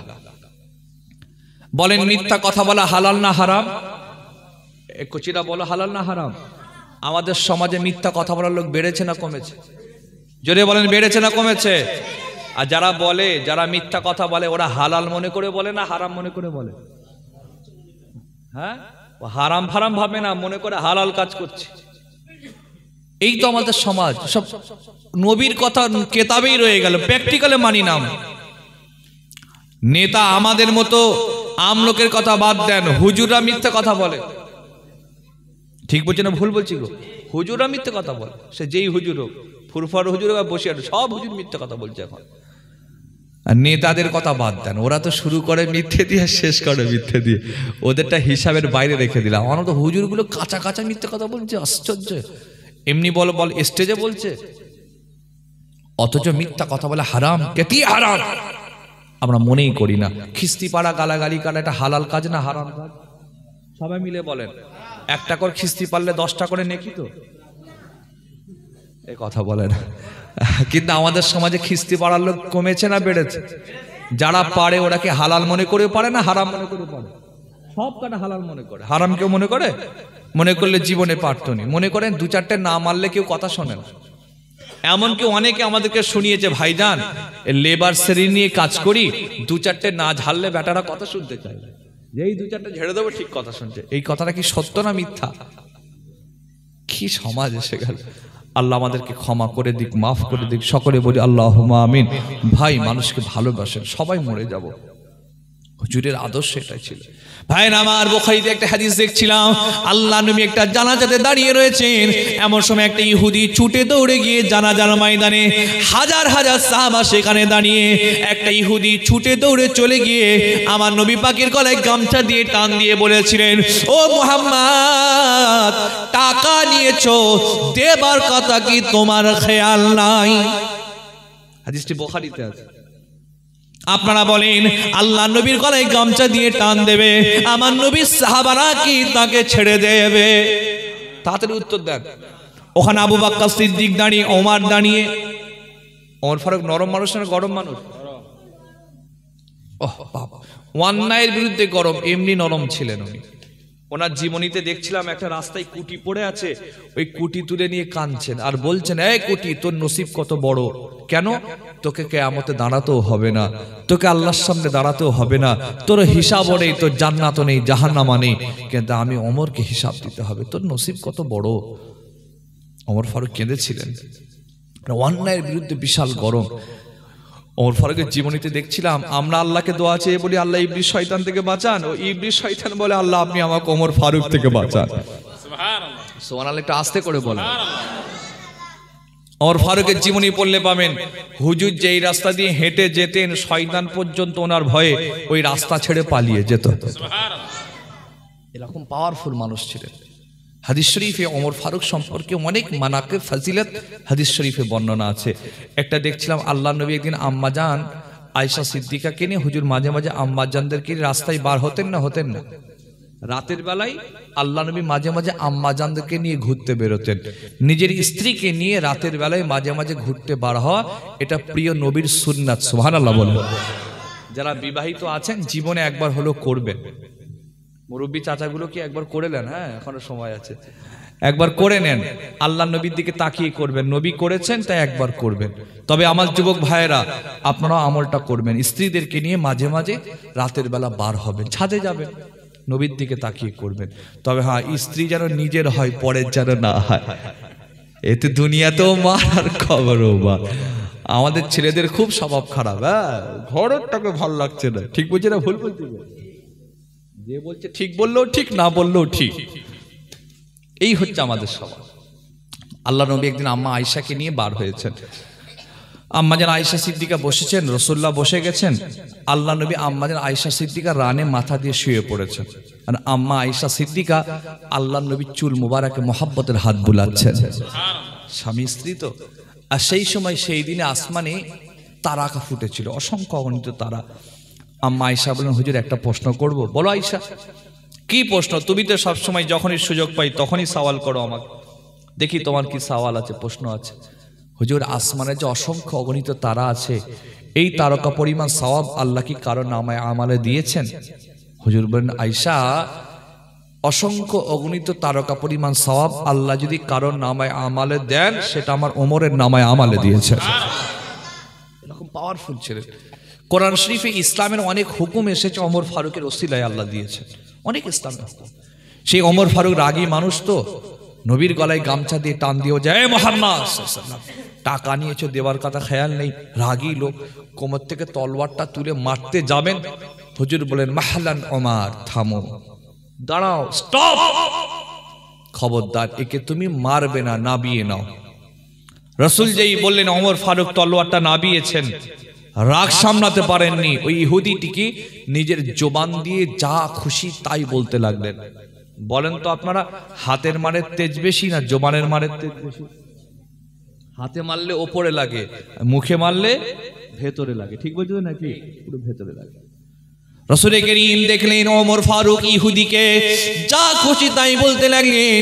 আমার নবীর চেহারা পরিবর্তন হয়ে গিয়েছে। হুজুরে পাক বলে, ওমর খবরদার, একে তুমি কিছু বলবে না, খবরদার একে তুমি কোনো কথা শোনাবে না। ওমর তুমি শান্ত হয়ে যাও, স্টপ করে দাও। তুমি জানো না আমি নবীর দেনাদার, এই মানুষটা পাওনাদার, আমি এর থেকে কিছু টাকা ঋণ নিয়েছি, আমার থেকে পাই। খবরদার তুমি একে কোনো কথা বলবে না। ওমর ফারুক শান্ত হয়ে গেলেন। আল্লাহ নবী কিছুক্ষণ পর বললেন, ওমর তুমি ইহুদিকে নিয়ে যাও, যায়েদ বিন দাসানকে নিয়ে যাও, নিয়ে গিয়ে আমি রাসূলুল্লাহ আমার ঋণটা তুমি মিটিয়ে দাও, আমার দেনাটা মিটিয়ে দাও। শুধু তাই নয়, আমার দেনা মিটিয়ে দেওয়ার পরেতে তুমি যে কে ছোট বড় কথা বললে, এর মনে দুঃখ দিলে, আঘাত দিলে, কষ্ট দিলে, না না না, এটা আমি নবী আমার পছন্দ হয় না, আমার মনের মতো হয় না, আমার নিজের মনে লাগলো না। আমি নবী তোমাকে বলে দিলাম আমার ঋণটা মিটিয়ে দেওয়ার পরেতে তুমি একে দুয়াশা খেজুর বেশি দেবে। আল্লাহ নবীর কথা শুনে ওমর ফারুক ইহুদিকে নিজের বাড়ি নিয়ে গিয়ে আল্লাহ নবীর দেনাটা ঋণটা মিটিয়ে দেওয়ার পরে যখন দুয়াশা খেজুর যখন দিতে যাচ্ছেন, ইহুদি বলেন, না ওমর বেশি আমি নেব না, মুহাম্মাদের সাথে যতটা চুক্তি হয়ে গিয়েছে ততটা পেয়ে গিয়েছি, বেশি আমি নেব না। ওমর বলেন, না নিতে হবে, কেন এটা আমার নবীর হুকুম। ও ভাই যায়েদ বিন দাসানা, আপনি যখন সাহাবাদের মাঝখানে, হাজার হাজার সাহাবাদের মাঝখানে আমার নবীর গলায় গামছা দিয়ে টান দিলেন, এত রাগ হলো তলোয়ার তুলে মারতে গেলাম, আমার নবী নিষেধটা করলেন, তলোয়ার টানা বেরিয়ে নিলাম, কিন্তু রাগ আমি সামলাতে পারলাম না, তোমাকে যা খুশি তাই বলতে লাগলাম, এটা আমার নবীর ভালো লাগে না, পছন্দ হয় না, মনের মতো হয় না। তাই আমার নবী আমাকে বলল, ওমর তুমি ইহুদি যায়েদ বিন দাসানার দেনাটা মিটিয়ে দেওয়ার পরেতে দুয়াশা খেজুর দেবে, সেই জন্য তোমাকে দিলাম। ওমরের কথা শুনে ইহুদি দুটো চোখ দিয়ে পানিটা গড়িয়ে যায়, কেঁদে কেঁদে বলল, ওমর তোমাকে সত্যি কথা বলি শোনো, এই মুহাম্মাদের সাথে আমার টাকার লেনদেনের চুক্তিতে যে সময়টা নির্ধারণ করা ছিল সেটা আসতে এখনো 3 দিন বাকি আছে, তার আগে মুহাম্মাদের গলায় গিয়ে গামছা ধরলাম। না না না, মুহাম্মদ তিনি কোনো কথা বললো না, অথচ তুমি তার পক্ষ নিয়ে কথা বললে, এটাও তার পছন্দ হলো না। ওমর এমন নবী মিলবে না, কত তার মনে দয়া, কত তার মনে মায়া, কত তার মনে মুহাব্বত। সত্য নবী না হলে এত দয়া, এত মায়া, এত মমতা থাকতো না। না না না, আর দেরি করলাম না, আমি সেই মুহাম্মদকে আল্লাহর নবী বলে মানতে চাই। ওমর মুহাম্মদ রাসূলের সাথে টাকার লেনদেনের চুক্তিতে যে সময়টা লেখা ছিল সেটা আসতে কদিন বাকি আছে? আমার কথা বোঝা যাচ্ছে তো নাকি? কদিন? 3 দিন বাকি আছে। তার আগে গলায় গিয়ে গামছা দিলাম, কিছু বললো না, অথচ তুমি তার পক্ষ নিয়ে প্রতিবাদ করলো, এটাও তার পছন্দ হলো না। আহ, কত তার মনে দয়া, কত তার মনে মায়া, কত তার মনে মোহাব্বত, কত তার মনে ভালোবাসা, কত তার মনে উদারতা। সত্য নবী না হলে এত দয়া মায়া থাকতো না। ওমর আমি সেই মুহাম্মদকে আল্লাহ রসুল বলে মানতে চাই। এটা আওয়াজ করে বলবেন না? আমার গাঙ্গাটি এলাকার ভাইয়ের আব্বারা বলেন, বর্তমান জামানায় দেনাদারদের গরম বেশি না পাওনাদারদের? তাড়াতাড়ি বলেন, দেনাদারদের না পাওনাদারদের? দেনাদারদের। যারা বলছে পাওনাদারদের তারা মনে হচ্ছে কাউকে ধারটা দেয় না, বুঝতে পেরেছেন? দিলে বুঝতে পারো কত ঝামেলা। চাইতে গেলেই বলবে আমি কি পালাচ্ছি? ঠিক বলছি না ভুল বললাম? আমি কি পালাচ্ছি? হ্যাঁ, এমন বলবে যেন মনে হবে আপনি নিজের টাকা নয় ওর বাপের টাকা চাইতে গেছে। দাঁড়ানা, হয়ে যাবে, পেয়ে যাবে, আস্তাগফিরুল্লাহ। আজ আমাদের সমাজে এরকম বহু মানুষ পাবেন, হাটে খাটিয়ে, বাজারে খাটিয়ে, দোকানে খাটিয়ে, ফ্যাক্টরিতে খাটিয়ে, জমিতে খাটিয়ে টাকা জেরে সাফ করে দিচ্ছে। এরকম মুসলমান আমাদের সমাজে আছে না? নয়? ওহ, কি আশ্চর্য সমাজ এসে গেল। আমি অনেকদিন আগে একটা হাজি সাহেবের দোয়ার মাহফিলে গিয়েছিলাম। দোয়ার মাহফিল বলতে হাজি সাহেব হজে যাবে, হজে যাবার আগে খানা করছে, হাজি খানা। আপনার দিকে হয়তো নাকি গো? তা আমাদের এলাকাতে একটা হাজিখানায় গিয়েছিলাম। ওরা আমার আব্বাজানকে দাওয়াত করতে এসেছিলেন। আব্বা হুজুরকে বলার সময় না হওয়ার কারণে তখন বলল, তাহলে হুজুর বড় ভাইকে একটু করে দেন, ভাইজানকে। আব্বা আমাকে ডেকে বললেন, তুমি যাও একটু দোয়া করে এসো। তাদের সাথে একটা বাড়ির একটা লিঙ্ক ছিল, আমাদের ভালো সম্পর্ক ছিল। তা আমি গেলাম হাজি সাহেবের বাড়িতে। তখন তিনি হজে যাননি, যাবেন। বাড়ি গেলাম, একটু মক্কা শরীফ সম্পর্কে, মদিনা শরীফ সম্পর্কে, হজ সম্পর্কে কিছু কথা বক্তব্য রেখে দোয়া করে একটু খাওয়া দাওয়া করে যখন বাড়ির দিকে আসছি, রাস্তায় কিছু ছেলে দাঁড় করিয়েছে, ভাইজান দাঁড়া। কি হলো রে বাবা, দাঁড়াতে বলছে কেন? ঠিক আছে দাঁড়ালাম। বলছে, ভাইজান এই যে হাজি সাহেবের জন্য আপনি দোয়া চেয়ে এলেন, ও বেটা আমাদের টাকা ঝেড়ে হজে যাচ্ছে। সর্বনাশ। তার মানে ওর কাছে কাজ করতাম, ওনার আন্ডারে কাজ করতাম, দিচ্ছি, দেব, পেয়ে যাবি, ঠিক আছে। এমনকি আমাদেরকে এইভাবে বোঝাতো যে আমার কাছে টাকাটা রাখা আছে, মনে কর ব্যাংকে রাখা আছে। কি খব্বিশ লোক রে বাবা, কথার কায়দা দেখেন। বলছে আমার কাছে রাখা আছে, মনে কর ব্যাংকে রাখা আছে, তোদেরকে দিলে তো খরচা করে ফেলবি, ব্যাংকে রাখা আছে, যখন দরকার হবে আমার থেকে পেয়ে যাবে। শেষ যখন চাইতে গেলাম, তখন আমাকে উলিয়ে গালিয়ে দিয়ে বুঝিয়ে বাজিয়ে দিয়ে অল্প কিছু পেমেন্ট দিয়ে বললো সব ক্লিয়ার হয়ে গেছে। আমি তাকে বললাম, ভাই এখন আমাকে বলে আর কি হবে? আমি যখন ওনার বাড়িতে যাচ্ছিলাম, যাবার আগে যদি বলতেন, আমি তাহলে ওনাকে পার্সোনাল ডেকে বলতাম যে চাচাজি আপনার নামে এরকম একটা কমপ্লেন এসেছে, কানে পড়েছে, ব্যাপারটা একটু দেখে নেন। বলতে পারতাম না? পারতাম না? এ কথা বলে না, পড়তাম। এখন বলে কি হবে, আমি তো সব দোয়া চেয়ে চলে এসেছি, যা দোয়া করার করে দিয়েছি। এখন তো দোয়া ডিলিট করার সিস্টেম নেই, আছে নাকি? বলবো আল্লাহ যা দোয়া করেছি সব ডিলিট করে দেন, আবার বলা যাবে? আর এখন বলি কি হবে, সব তো বলা হয়ে গেছে। ভাই আমার, বহু বাজারে মানুষ আছেন দেখেছি, টাকা খুঁজে পাওয়া যায় না। আপনি যখন ধার দেবেন, ধার নেবার সময় বিশাল মহব্বত করবে, যেই পেয়ে যাবে তারপরে চেনেই না। এখন যা জামানা এসে গিয়েছে, কাউকে আপনি 10 টাকা দান করেন ঠিক আছে, কিন্তু 10 টাকা ধার দিলেও বেটার টাকা আর পাবেন বলে মনে হচ্ছে নাকি? জীবনে সব ঝেড়ে দিচ্ছে। হাত জোর করে বলে যাচ্ছি, খবরদার, শ্রমিকদের গায়ের ঘাম শুকাবার পূর্বে পারিশ্রমিকের টাকা মিটিয়ে দেন, এটা ইসলাম। কারো টাকা ছেড়ে দেবেন না, কিয়ামতে জবাব দিতে হবে। বহু সমাজের লোক আছে, আমাদের মসজিদের টাকা, মাদ্রাসার টাকা, ঈদগার টাকা, জলসার টাকা, খানকার টাকা, বিভিন্ন প্রজেক্টের টাকা কি গো লয় ছয় করে, এমন লোক আছে না? না, সব হিসাব দিতে হবে, আমাকেও দিতে হবে হিসাব। ওই ইহুদি যুবকটি যখন আল্লাহ নবীর দেনাটা পেয়ে গেলেন, ওমর ফারুক টুক টুক করে নিয়ে এসে আমার নবীর সামনেতে দাঁড় করিয়ে দেন। আমার নবী তার দিকে কোনো গুসার নজরে, রাগান্বিত নজরে তিনি তাকালেন না। আমার নবী তার দিকে তাকিয়ে মুচকি হেসে বলেন, বাবা তুমি কি তোমার সব পাওনাটা পেয়ে গিয়েছো? ওই যুবকটি আমার নবীর এই ব্যবহারটা পেয়ে চোখ দিয়ে তার পানিটা গড়িয়ে যায়। আমার নবীর সামনে গিয়ে বলেছিলেন, ইয়া রাসূলুল্লাহ, ইয়া হাবিবাল্লাহ, ও রাসূলুল্লাহ, মক্কার লোক আপনার নামে কত না বাজে বাজে বাজে কথা বলেছিল, সেই মক্কার লোকের কথা শুনে এই কাজটা করলাম, কিন্তু ইয়া রাসূলুল্লাহ বুঝতে পেরে গেলাম মক্কার লোক হলো মিথ্যা, আপনি হলেন সত্য। না না না, আর দেরি করলাম না, হাতটা বাড়িয়ে দিলাম, আমি আপনাকে আল্লাহর নবী বলে মেনে নিলাম। সবাই মিলে বলা যাবে না? সবাই মিলে চিল্লে বলা যাবে না? ভাইরা আমার, এইভাবে একটা একটা হাদিস বললে রাত পার করতে দিতে পারি। ইসলাম তামাম পৃথিবীতে ছড়িয়েছে, তলোয়ারি দিয়ে নয়, খুন খারাপি করে নয়, মার্ডার করে নয়, মুহাব্বত, ভালোবাসা, ক্ষমা দিয়ে ইসলাম তো তামাম পৃথিবীতে জিন্দাটা হয়ে গিয়েছে। কিন্তু আমাদের বলেন, আমাদের সমাজে, বর্তমান সমাজে মসজিদ বেড়েছে না কমেছে? আমার ছোট ছোট ভাইগুলো একটু জোরে বলো না, মসজিদ বেড়েছে না কমেছে? মাদ্রাসা বেড়েছে না কমেছে?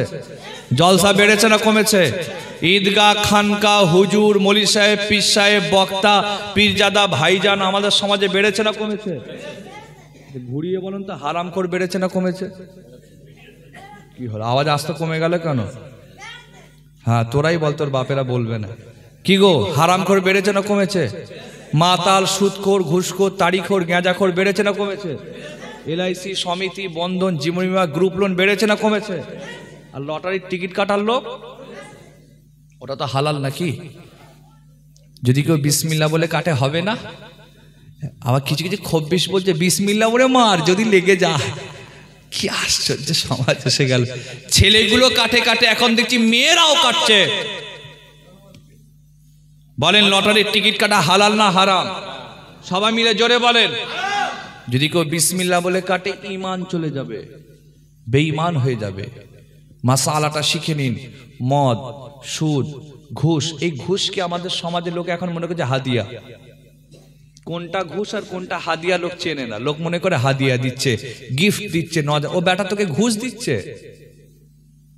এই মদ, সুদ, ঘুষ, পণ ইত্যাদি ইত্যাদি হারাম। এই হারামকে যদি কেউ হালাল মনে করে খায় ঈমান চলে যাবে।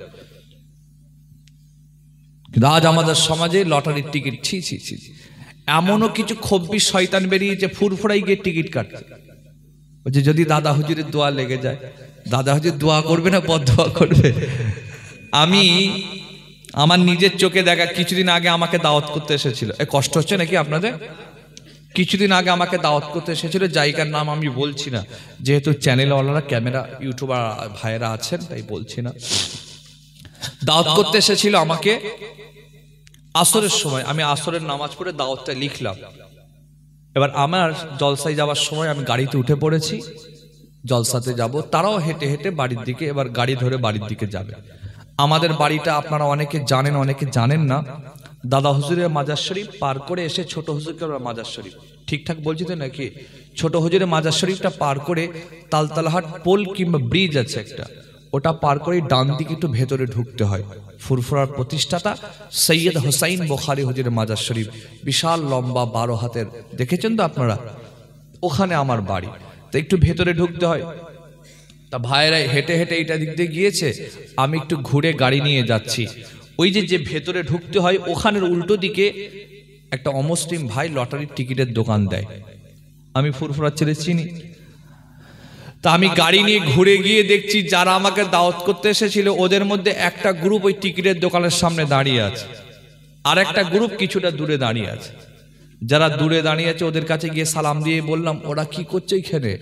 বলছে ভাইজান গুটকা কিনছে। ওই দোকানে গুটকা পাওয়া যায় কি না পাওয়া যায় আমি কি জানি না। হ্যাঁ, খব্বিশ তোমরা ফুরফুরা এসেই করছো। আমি সেদিন তাদেরকে বলেছিলাম যে ভাই এখনো সময় আছে, এই তো টাটকা দাওয়াতটা করেছো, দাওয়াতটা কেটে দাও। আর আমার মুখ তোমরা জানো না, যদি আমার মনে থাকে তোমাদের গ্রামে গিয়ে তোমাদের জলসায় বসে বলবো এই কমিটির ছেলেগুলো ফুরফুরাই গিয়ে টিকিট কেটে দেবে, আমি এটা বলে দেবো। কেউ আমাকে আটকাতে পারবে না যদি আমার মনে থাকে। তো এখনো সময় আছে, দাওয়াতটা তোমরা কেটে দাও। এখনো পর্যন্ত দাওয়াতটা জেন্দা আছে, কাটে নে। জানি না ইউটিউবে আসলে কেটে দেবে কিনা, আল্লাহ ভালো জানে। এই হচ্ছে আমাদের সমাজ, আমরা জানি মানি না। ধরেন আপনাদের এই এলাকার কোন একটা লোক লটারির টিকিট কেটে 1 লক্ষ টাকা পেয়েছে। কত টাকা? এটা কোনো কথা বলেন না। 1 লক্ষ টাকা। 1 কোটিতে বিশাল বড় অ্যামাউন্ট, ছেড়ে দিলাম। 1 লক্ষ টাকা পেয়েছে। তাকে, আমার কথা বাদ দিন, ফুরফুরা শরীফের কোন একটা বয়োজ্যেষ্ঠ হুজুর এসে বলল, বাবা তুমি যে টিকিটটা কেটেছো এটা হারাম, তুমি যে 1 লক্ষ টাকা পেয়েছো এটাও হারাম, তুমি নিজে হারাম খাবে না, তোমার পরিবারের ছেলে মেয়েদেরকে হারাম খাওয়াবে না, এক কাজ করো টাকাটা তুমি ফেলে দাও।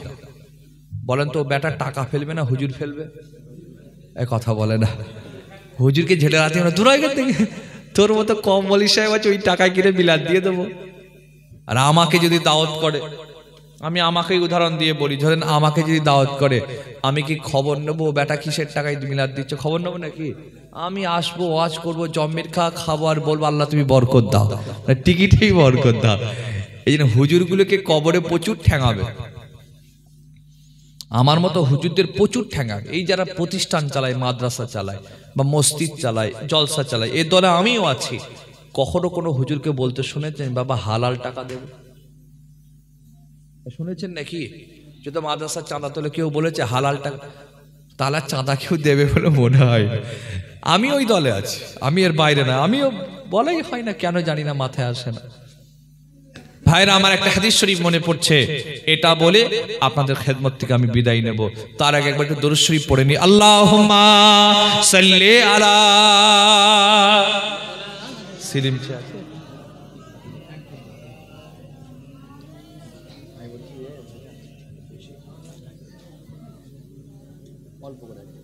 জোরে জোরে জোরে আল্লাহুম্মা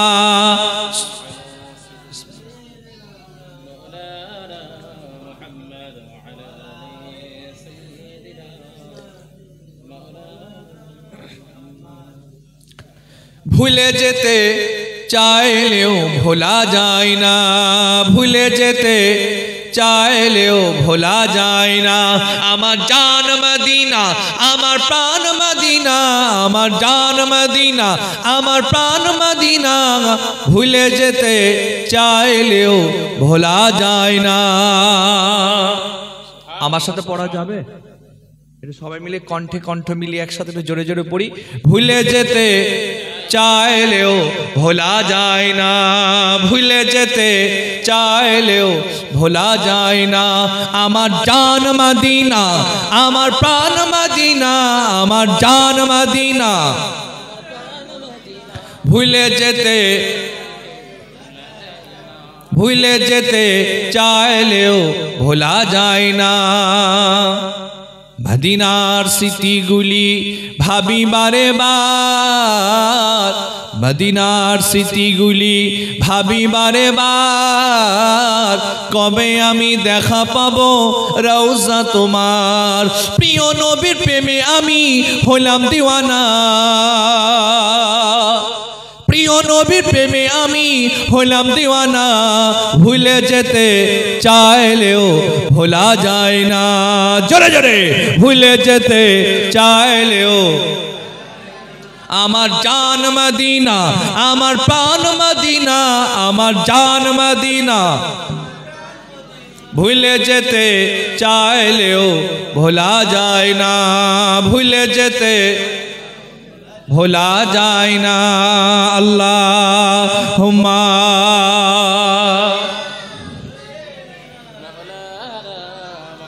ওয়া আলা আলি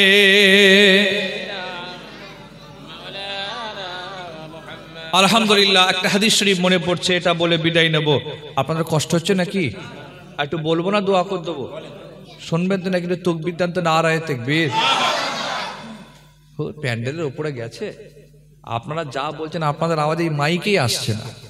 আর মাইক্রোফোনে যদি না আসে, যারা দূরে আমার ওয়াজ শুনছে তারা ভাববে ফাঁকা মাঠে ওয়াজ করছে। মনে হবে না? হবে। জোরে একটু জোরে দিয়ে বুঝিয়ে দেন না, নারায়ে তাকবীর। সিলসিলা হক মুজাদ্দিদুজ জামান, সিলসিলা হক মুজাদ্দিদুজ জামান, বাৎসরিক ইসালে সওয়াব, নারায়ে তাকবীর। আল্লাহ নবী যখন মক্কা শরীফ জয় করলেন, এই হাদিসটি বলে আমি সংক্ষেপ করব। মক্কা শরীফ জয় করলেন 8 হিজরিতে। কত হিজরিতে? 8 হিজরিতে মক্কা শরীফ জয় করলেন। কাবা শরীফের ভেতরে 360টা মূর্তি ছিল, পরিষ্কার করলেন, করে বলেন বেলাল আজান দাও, আজকে নামাজ হবে। বেলাল কাবা শরীফের ওপরে উঠলেন, কেউ বলেছেন ভেতরে প্রবেশ করেছিলেন। ওপরে উঠে বলেন, ইয়া রাসূলুল্লাহ, এতদিন তো মদিনা শরীফ থেকে এই কাবার দিকে তাকিয়ে আজান দিতাম, আজকে তো কাবার ওপরে আছে, কোন দিকে তাকিয়ে আজান দেব? রাসূল বলেছেন, বেলাল কোন দিকে তাকাতে হবে না, কাবার কাবা, তোমার নবীর দিকে তাকিয়ে আজান দাও। বেলাল আজান দিলেন। আল্লাহ নবীর ইমামতিতে নামাজ কমপ্লিট হলো। নামাজ শেষে রাসূল করিম সেখানে দাঁড়িয়ে একটু বক্তব্য রেখেছিলেন, ভাষণ দিয়েছিলেন। হাদিস শরীফে জলজল করছে। কি বলেছেন পুরো কথা আমি বলছি না, শুধু আমার বিষয়ের সাথে যেটা মিল আছে সেটা আমি রাখছি। যে বক্তব্যের টপিকসে আমি ওয়াজ করছি, সেই টপিকসের সাথে যেটা মিল আছে সেটা বলছি। হুজুর সেখানে দাঁড়িয়ে দাঁড়িয়ে অনেক কথা বলেছিলেন। তার মধ্যে একটি কথা হুজুর বলেছেন। কি বলেছিলেন? ও মক্কার মানুষেরা, তোমরা কি চিনতে পারছো আমি হলাম সেই আব্দুল্লাহর বেটা মুহাম্মদ, যে মুহাম্মদকে তোমরা এই মক্কা থেকে তাড়িয়ে দিয়েছিলে? এটা কি তোমাদের মনে আছে? রাসূলুল্লাহ যখন মক্কা শরীফে ঢুকে গেছেন সাহাবা ইকরামদের নিয়ে, মক্কার লোকেরা কি করেছেন? কাফেররা বাড়ির বাচ্চাদের আর মেয়েদের দরওয়াজার সামনে বসিয়ে দিয়েছে, নিজেরা বাড়ির ভেতর ঢুকে গিয়েছে। কেন তারা জানে মোহাম্মদ রসুল কোনোদিন বাচ্চাদের আর মহিলাদের উপরে কষ্ট দেন না। সুবহানাল্লাহ। আল্লাহ নবী বাচ্চাদের আর মহিলাদের কষ্ট দিয়ে নিষেধ করেছে, হুজুর কখনো দিতেন না। ওরা সেটা জানে, তাই বাড়ির দরওয়াজার গেটে বাচ্চাদের আর মহিলাদের বসিয়ে দিয়েছে, নিজেরা ঘরের ভেতর ঢুকে গিয়ে দরওয়াজায় কান লাগিয়ে, জানালায় কান লাগিয়ে আল্লাহ নবীর বক্তব্যগুলো শুনছেন। তখন তার মাইকিং সিস্টেম ছিল না, হুজুরের কথাগুলো সাহাবারা চিল্লে চিল্লে বলছিল, একজন সাহাবী আর আল্লাহর ফেরেশতারা সবার কানে কানে পৌঁছে দিচ্ছিলেন। সুবহানাল্লাহ। হুজুর দাঁড়িয়ে কথা বলছেন। রাসূল বলছিলেন, ও মক্কার মানুষেরা, তোমরা কি চিনতে পারছো? আমি হলাম সেই আব্দুল্লাহর বেটা মুহাম্মদ, যে মুহাম্মদকে তোমরা এই মক্কা থেকে তাড়িয়ে দিয়েছিলে। এটা কি তোমাদের মনে আছে?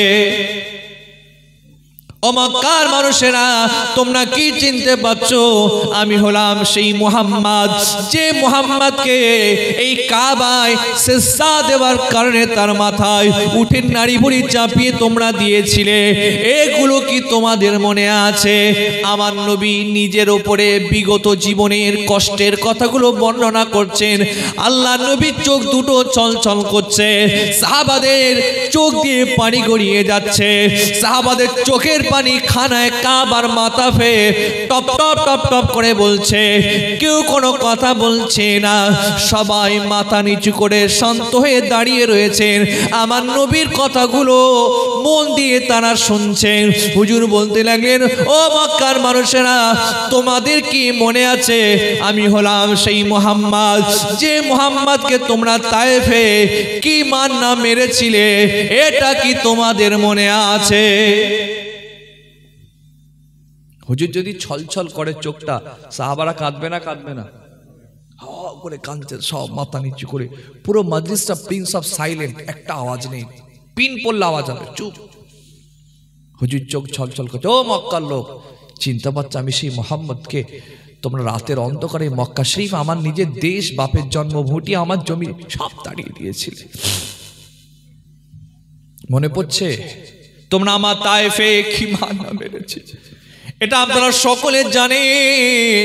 মক্কার মানুষেরা আমার নবীকে তায়েফে কি কষ্ট তারা দিয়েছিল। আমার নবী পাককে এত কষ্ট তারা দিয়েছিল, হুজুরের খুন মোবারকে নবীর নিজের জুতো মোবারকগুলো আটকে যায়। আজকে যারা হজ কিংবা উমরাতে যায়, তায়েফ ঘুরতে যায়, তায়েফ আর তায়েফ না, এখন তায়েফ শহর হয়ে গেছে, সিটি।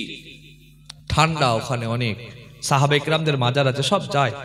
যেখানে রসুল্লাহকে কষ্ট দিয়েছে সেই জায়গাটা এখন পিকনিকের স্পট হয়ে গেছে। লোক যায়, ঘোরে, বেরিয়ে আসে। কি হাই সাহেব ঠিক বলছে নাকি? এরকম ব্যাপার হয়ে গেছে। তায়েফ এখন সিটি শহর, ওখানে সবজি চাষ হয়। মক্কা শরীফের 50% সবজি মানে ওখানেই হয়। হজ কিংবা উমরায় গেলে সব তায়েফে ঘুরতে যায়। হুজুর সেই স্মৃতিগুলো মনে করে। হুজুরে পাককে মক্কার লোক কি কষ্ট না তারা দিয়ে দিয়েছিল। হুজুর বললেন, ও মক্কার মানুষেরা, তোমাদের এগুলো কি মনে আছে? তোমরা আমি রাসূলুল্লাহকে আমার রাস্তায় গর্ত খুঁড়ে দিয়েছিলে, আমার মাথায় উঠের নাড়ি ভুঁড়ি চাপিয়ে দিয়েছিলে, ওপর থেকে নোংরা ময়লা ক্যাচড়া ফেলে দিয়েছিলে। ও মক্কার মানুষেরা, তোমরা আমি মুহাম্মদকে কি কষ্ট না তোমরা দিয়েছিলে। এগুলো কি তোমাদের মনে আছে? হুজুর এইভাবে কথা বলতে বলতে বলতে লাগলেন, ও আবু বকর, আমার পাশে তুমি দাঁড়িয়ে যাও। ও বেলাল, আমার পাশে তুমি দাঁড়িয়ে যাও। ও খাত্তাব ইবনে আরাব, আমার পাশে তুমি দাঁড়িয়ে যাও। ও আম্মার ইবনে ইয়াসির, আমার পাশে তুমি দাঁড়িয়ে যাও। এইভাবে নবী পাক 4 থেকে 5 জন 6 জন সাহাবীকে নিজের পাশে দাঁড় করিয়ে রেখে বলতে লাগলেন, ও মক্কার মানুষেরা, এই দেখো আমার আবু বকরকে তোমাদের কি মনে আছে? চিনতে পারছো তোমরা আমার আবু বকরকে কি মান না মেরেছিলে? এটা কি তোমাদের মনে আছে? আপনারা সকলে জানেন মক্কার লোক আবু বকর সিদ্দিককে কষ্ট দিয়েছিল, জানেন তো আপনারা? আল্লাহ রাসূল বলেন, আবু বকর, আমাদের পায়ের তলায় মাটি এখন শক্ত নেই, নরম। তুমি যে ইসলাম গ্রহণ করেছো এটা কাউকে বলবে না। আবু বকর সিদ্দিক বলেন, হুজুর সত্য ধরেছি বলেই ছাড়বো। যেই বলে দিলেন, খানায় কাবায় দাঁড়িয়ে মক্কার লোক খুব মেরেছিলেন। সিদ্দিক আকবরের রক্ত কাবা শরীফের চরিত্রে পড়েছিল, বেহুশ হয়ে পড়েছিলেন। আম্মা খুঁজতে এসেছেন, রাতের এই বেলা হয়ে যাচ্ছে, আবু বকর সিদ্দিক এখনো আসছে না কেন? আবু বকর সিদ্দিকের আম্মা দেখলেন আবু বকর বেহুশ হয়ে পড়ে আছে, থাক থাক লাগবে না, বেহুশ হয়ে পড়ে আছেন। আবু বকর সিদ্দিক যখন হুঁশটা ফিরল, জ্ঞান ফিরল, সর্বপ্রথম কি কথা বলেছিলেন জানেন?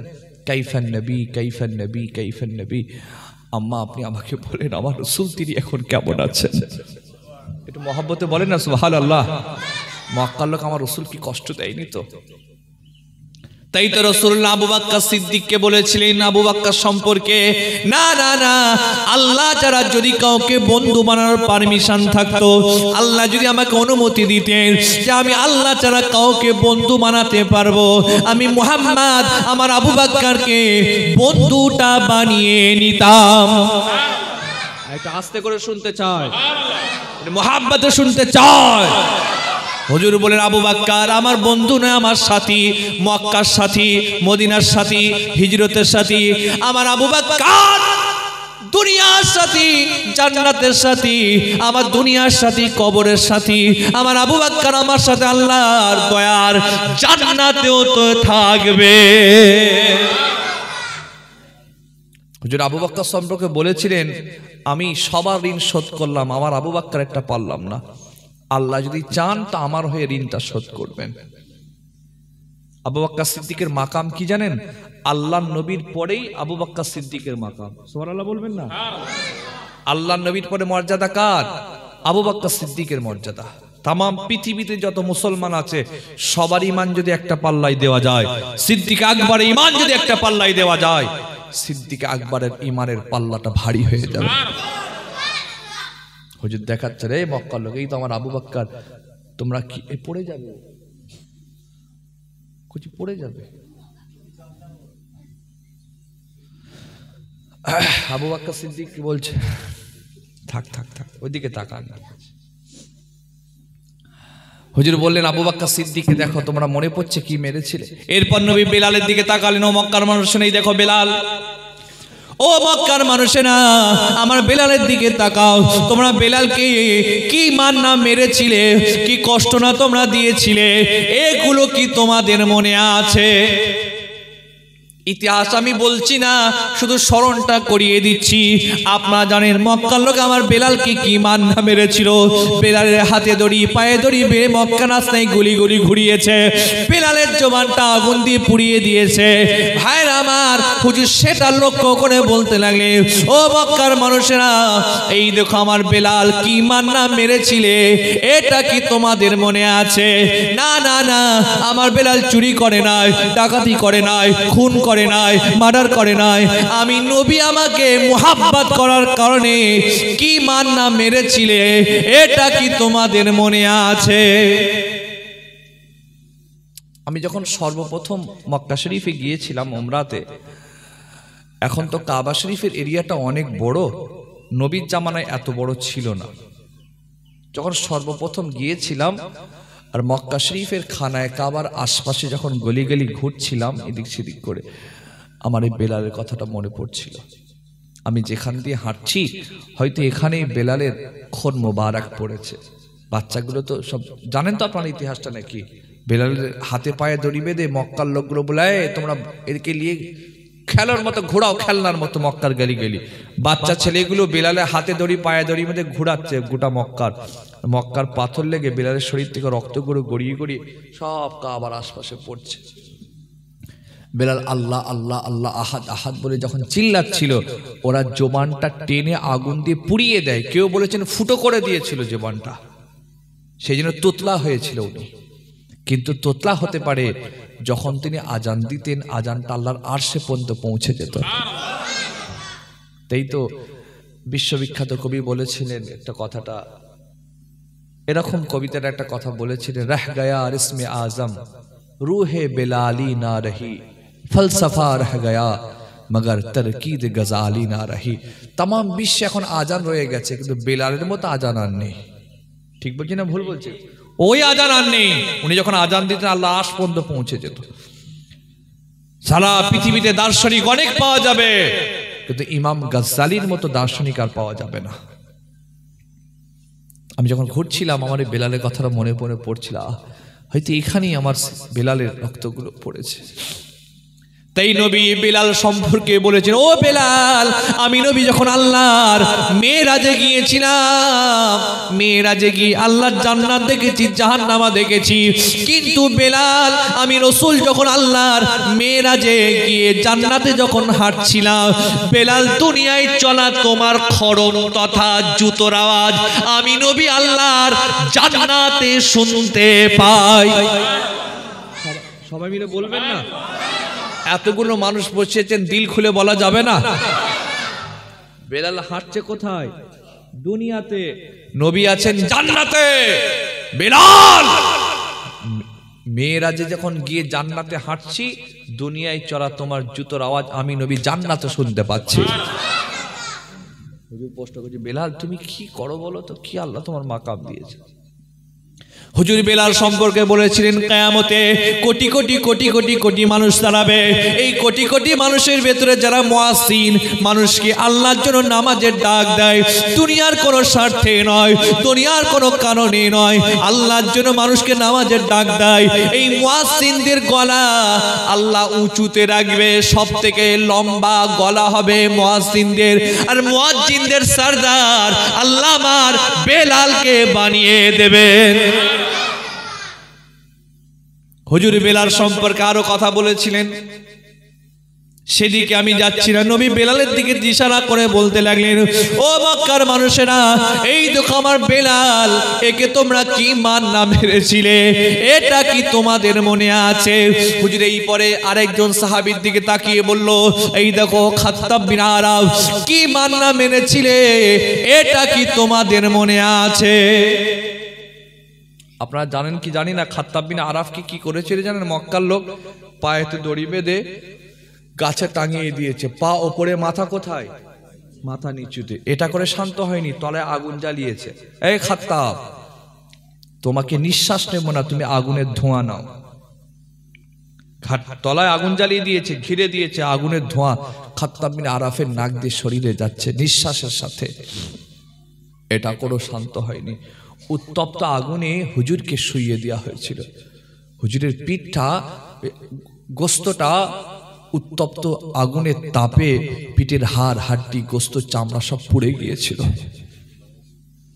একদিন আল্লাহ নবী বলেছেন, বেলাল বলেছেন, খাত্তাব তুমি কি তোমার পিঠটা আমাকে দেখাবে? আমি নবী দেখতে চাই। যেদিন সাহাবাদের সামনে, খাত্তাব তোমার জামাটা খোলো না, একবার পিঠটা আমাকে দেখাও। সাহাবী কেঁদে ফেলেছিলেন, বলে, ইয়া রাসূলুল্লাহ, আমার পিঠটা আপনি দেখতে চাইবেন না, আপনি দেখলে সহ্য করতে পারবেন না। হুজুর বলছেন, না, আমার মন চাইছে, একটু দেখতে চাই, তুমি একটু দেখাও। সাহাবী বলেন, হুজুর আপনার কথা আমি ফেলতে পারি না, কিন্তু ইয়া রাসূলুল্লাহ আপনি দেখবেন না, আপনি সহ্য করতে পারবেন না। হুজুর না দেখাও। উনি নিজের জামাটা খুলেছিলেন, হুজুর দেখেছিলেন, এত কেঁদেছিলেন, আর বলেন, খাত্তাব তুমি আমার ইসলামের জন্য যে কুরবানি দিয়েছো, এর সাজা আমি নবী নয়, আমার আল্লাহ তোমাকে দান করবে। আল্লাহ তোমাকে দেবে। তোমাকে কি করে? পিঠের কিচ্ছু ছিল না, শুধু খাঁচা আছে, সব পুড়ে গেছে। হুজুর এরপরে বলতে লাগলেন, আরো সাহাবীদের দিকে তাকালেন। সংক্ষেপ করছি হাদিসটি, রাসূলুল্লাহ এইভাবে একটা একটা কথা বলতে লাগলেন, ও মক্কার মানুষেরা, তোমাদের কি মনে আছে? তোমরা বদরে মারলে, ওহদে মারলে, খন্দকে মারলে, এগুলো কি তোমাদের মনে আছে? তোমরা কি ভুলে গেলে তোমরা আমার ছোট্ট একটা বোন সুমাইয়াকে কি মান না মেরেছিলে? এটা কি তোমাদের মনে আছে? আপনারা জানেন কি জানি না, পৃথিবীর ইতিহাসে মেয়েদের ভেতর সর্বপ্রথম যিনি শহীদা হয়েছিলেন তিনি হলেন আম্মা জান সুমাইয়া। কি নাম? সুমাইয়া। তিনি সর্বপ্রথম শহীদ হয়েছে মেয়েদের ভেতরে। হুজুর বলছেন, তোমাদের মনে আছে সেই আম্মাকে মেরেছিলে? ওনাকে কিভাবে শহীদ করেছিলেন জানেন? ওনার দুটো পা দুটিকে বেঁধে আবু জেহেল বল্লম ওনার গোপনাঙ্গে প্রবেশ করিয়ে শহীদ করেছিলেন। নাউজুবিল্লাহ। কি নির্মম ভাবে উলঙ্গ করেছে বাপের সামনে, ছেলের সামনে। ইসলাম অত সহজে আসেনি। তাই একটা প্রশ্ন আমি সকলকে যে জলসায় আমার মনে পড়ে এই জলসাতে আমি প্রশ্ন না করে যাই।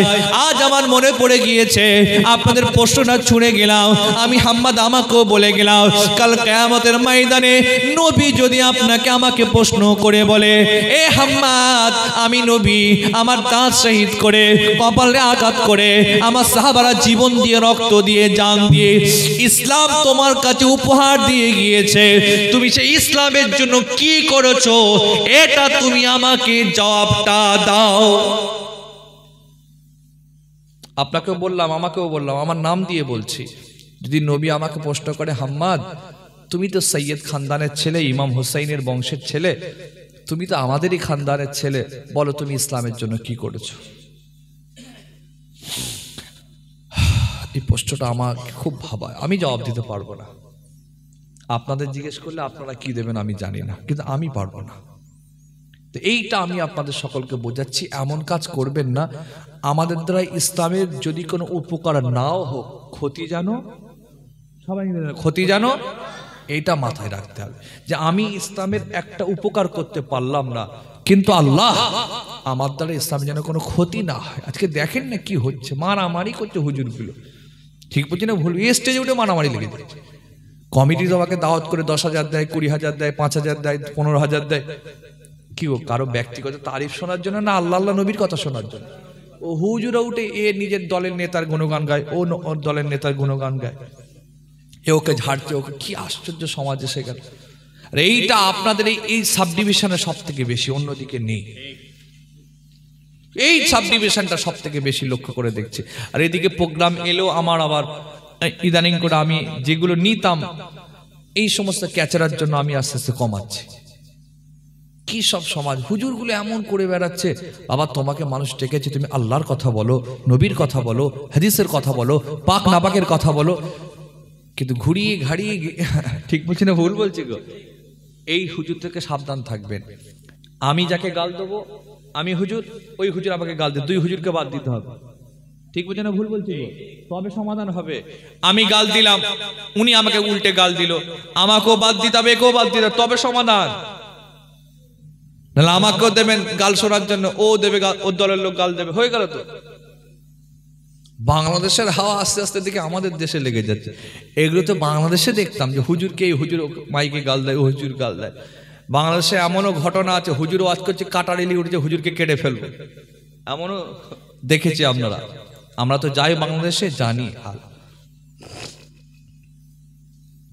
এরকম করবেন না। সংক্ষেপ করছি ভাই, শেষ সময় আর একটা কথা বলতে চাইছি। আপনারা সব নবীকে ভালোবাসেন? আওয়াজ দেন, সবাই ভালোবাসেন? সবাই ভালোবাসেন? আচ্ছা প্রশ্ন করছি, এটা আমি প্রায় জলসাতে করি, আল্লাহর নবীকে ভালোবেসে আল্লাহর নবীর জীবনী পড়েছেন কারা কারা? একটু হাত তোলেন তো। আল্লাহ নবী জীবনী পড়েছেন কারা কারা? জীবনী পড়েছেন কারা কারা? 1 2 3 4, মাশাআল্লাহ মাশাআল্লাহ, হাত নামান, দেখে নিয়েছি।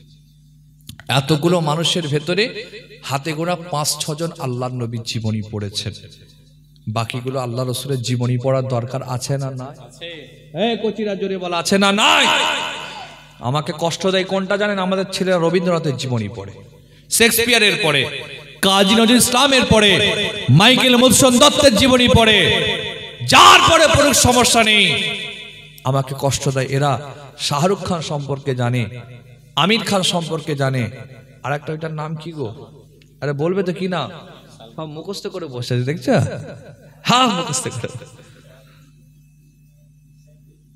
হ্যাঁ সব মুখস্থ। আমি নিজেও জানি না তা না, আমিও জানি। আমি কদিন আগে আমার একটা মুম্বাই সিটিতে দাওয়াত ছিল দাদারে। আপনারা যারা সোশ্যাল মিডিয়ায় ফেসবুকে যারা আমার সাথে যুক্ত আছেন হয়তো অনেকে দেখেছেন, দাদার একটা প্রোগ্রামে গিয়েছিলাম কদিন আগে, দিন 15-20 হবে।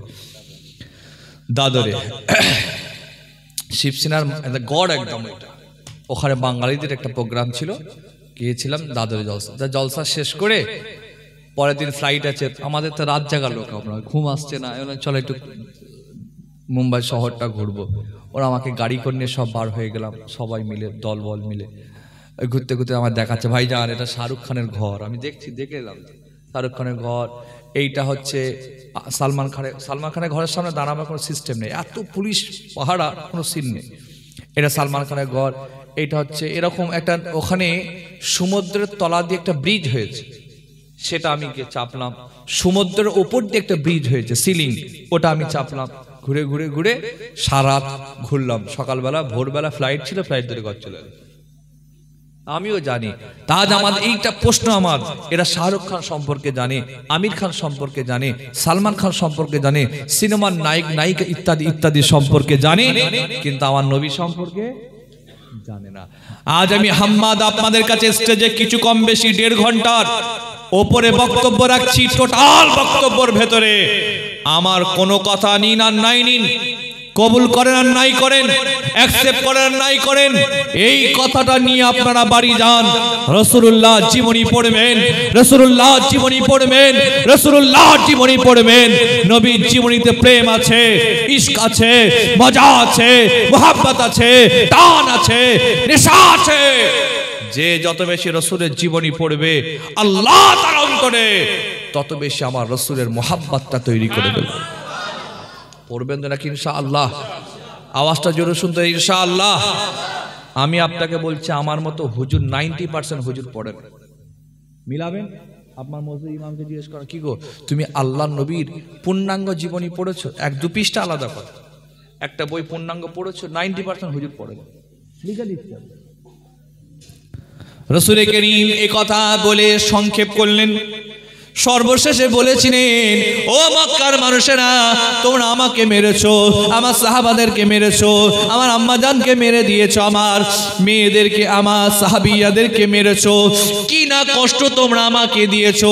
আমি মুহাম্মদকে রাতের অন্ধকারে এই মক্কা থেকে তোমরা তাড়িয়ে দিয়েছিলে। আজ আল্লাহ আমাকে কাবার মালিক বানিয়েছেন, কাবা আমার কন্ট্রোলে, এখন কাবার মালিক আমি। বলো বলো বলো তোমরা আমার থেকে কি বিচার না পেতে চাও? হুজুর এতগুলো কথা বলে মূল কথা যে তোমরা আমাকে কষ্ট দিয়েছো, সাহাবাদের কষ্ট দিয়েছো, আম্মাদের কষ্ট দিয়েছো, অনেক কষ্ট দিয়েছো, আমাকে মক্কা থেকে তাড়িয়েছো, বলো আমার থেকে কি বিচার পেতে চাও? শুনছেন তো নাকি? বক্তব্যের মূল শেষে চলে এসেছি। কি বিচার পেতে চাও? মক্কার লোক জবাব দিয়েছেন, মুহাম্মদ আপনি ভালো বংশের ছেলে, শরীফ বংশের ছেলে, উত্তম বংশের ছেলে, আমরা আপনার থেকে ভালো কিছু আশা করি। আচ্ছা বলেন, আপনারা বলেন, ধরেন এলাকার একটা লোকের বিশাল প্রভাব ছিল, এলাকায় প্রভাব ছিল, কিন্তু এই এলাকার যার প্রভাব সে প্ল্যানিং করে তাকে তাড়িয়ে দিয়েছে গ্রাম থেকে অন্য এলাকায়।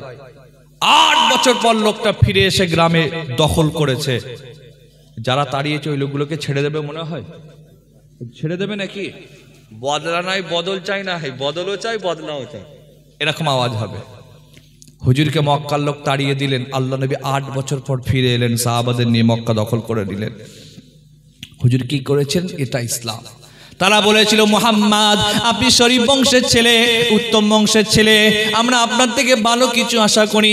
আমার নবী সেই সময় চিৎকার করে বলেছিলেন, ও মক্কার মানুষেরা তোমরা শুনে নাও, আমি আব্দুল্লাহর বেটা মুহাম্মদ রাসূলুল্লাহ আজ কাবায় দাঁড়িয়ে দাঁড়িয়ে বলছি, তোমরা আমাকে মেরেছো, সাহাবাদেরকে মেরেছো, আমার সাহাবাদেরকে কষ্ট দিয়েছো, তোমরা আমাকে বদরে মেরেছো, ওহদে মেরেছো, হুনাইনে, খন্দকে, তায়েফে, কি না কষ্ট তোমরা দিয়েছিলে। আজ আমি মুহাম্মদ কাবায় দাঁড়িয়ে দাঁড়িয়ে বললাম, বিগত জীবনের জ্বালা যন্ত্রণা ব্যথা সব ভুলে গিয়ে আমি নবী তোমাদেরকে আল্লাহর হস্তে ক্ষমাটা করে দিলাম। প্রকাশ্যে আমভাবে ক্ষমার ঘোষণা করেছেন। যেই ক্ষমার ঘোষণা করে দিয়েছেন, মক্কার লোকেরা দরজা খুলে ছুটে আমার নবীর সামনে এসে চোখ দিয়ে তাদের বাড়ি করিয়ে যাচ্ছে, কেঁদে কেঁদে বলল, মুহাম্মদ আমরা ভেবেছিলাম মক্কা নগরীতে রক্তের কন্যা বয়ে যাবে, রক্তের বন্যা বয়ে যাবে, রক্তে লাল হয়ে যাবে, তুমি আমাদের চিন্তাকে পরিবর্তন করে দিয়েছো, তুমি তো ক্ষমা করে দিয়েছো। ও মুহাম্মদ কত তোমার মনে দয়া, কত তোমার মনে মায়া, কত তোমার মনে মোহাব্বত। সত্য নবী না হলে এত দয়া, এত মায়া, এত মমতা, এত মোহাব্বত থাকতো না। না না না, আর দেরি করলাম না, আমরা সকলে মিলে তোমাকে আল্লাহর নবী বলে মেনে নিলাম। জোরে বলবেন না? শেষ সময় একটু চিল্লে বলা যাবে না? নারায়ে তাকবীর। সংক্ষেপ আমি আপনাদের কাছে টোটাল এতক্ষণ বক্তব্য রেখেছি আল্লাহ নবীর মহাব্বত দিয়েছেন মানুষকে। হুজুর ছিলেন দয়ার রাসূল, ঠিক বলছি না ভুল বলছি? হুজুর মানুষকে মহাব্বত দিয়েছেন, ভালোবাসা দিয়েছেন, প্রেম দিয়েছেন, এমনকি যারা নবীকে কষ্ট দিয়েছেন হুজুর তাদেরকেও মাফ করেছেন। আজকে আপনাকে আমাকে এই শিক্ষা নিতে হবে, মানুষকে ক্ষমা করতে হবে। বলে ইনশাআল্লাহ। ক্ষমাকারীকে পৃথিবীর কেউ ভালোবাসুক আর না বাসুক, আমার আল্লাহ ভালোবাসে। ক্ষমা হবে তো ইনশাআল্লাহ নাকি? ভাই ভাই ঝগড়া, জায়গা নিয়ে ঝগড়া, চাচা ভাই বলছে মাফ করে দেন না, কি হবে? এক জায়গায় হাঁড়ি থাকলে ঠুকাঠুকি হয়, একসাথে বাস করলে একটু ঝগড়া অশান্তি হয়, আমাদেরও হয়। তারপরে রাগটা পুষে রাখা যাবে নাকি? লানাতুল্লাহি আলাল কাযিবিন, মিথ্যাবাদীর আল্লাহ লানত হোক। বুঝছেন? যারা রাগ করে, রাগ হারাম। রাগ হালাল না হারাম? পৃথিবীতে সব হারাম খাওয়া যায় না, একটা হারাম খাওয়া যায়, সেটা কি? রাগ। সেটা কি? রাগ খেতে হয়, হজম করতে হয়। কোনো হারাম খাওয়া যায় না। অনেকে কুইজে প্রশ্ন করে হারাম খাওয়া যায় সেটা কোনটা? বলেন সেটা কোনটা? রাগ। সেটা কোনটা? রাগ। রাগকে খেতে হয়, হজম করতে হয়। বাবা রাগ হারাম। মানুষকে ভালোবাসবেন, প্রেম করবেন। ইবলিস শয়তান নবী মুসাকে বলেছে, ইবলিস শয়তান বলেছিল মুসা, আমি যদি কাউকে রাগাতে পারি আর কাউকে যদি কোনো মেয়ের নেশা লাগাতে পারি, ও বেটাকে বেঈমান করতে বেশি সময় লাগতে পারে না। রাগ এসে গেলে মানুষের কোনো কিছু খেয়াল থাকে না। আল্লাহ আমাদেরকে কবুল করেন। আমি যা কিছু বলেছি আমাকে মেনে চলার তৌফিক দান করেন, আমার ভাইদেরকে মেনে চলার তৌফিক দান করেন। সকলে বলি আল্লাহুম্মা আমিন। বলেন আল্লাহুম্মা আমিন। আমি আমার বক্তব্য এখানে ইতি করছি। এখন তো সবাই একটু দাঁড়িয়ে যাই, নবীকে সালাম দেবো। সবাই উঠে দাঁড়ান আর সামনের দিকে আগিয়ে আগিয়ে এসে দাঁড়িয়ে যান। মুহাম্মদ ইয়া নবী সালামু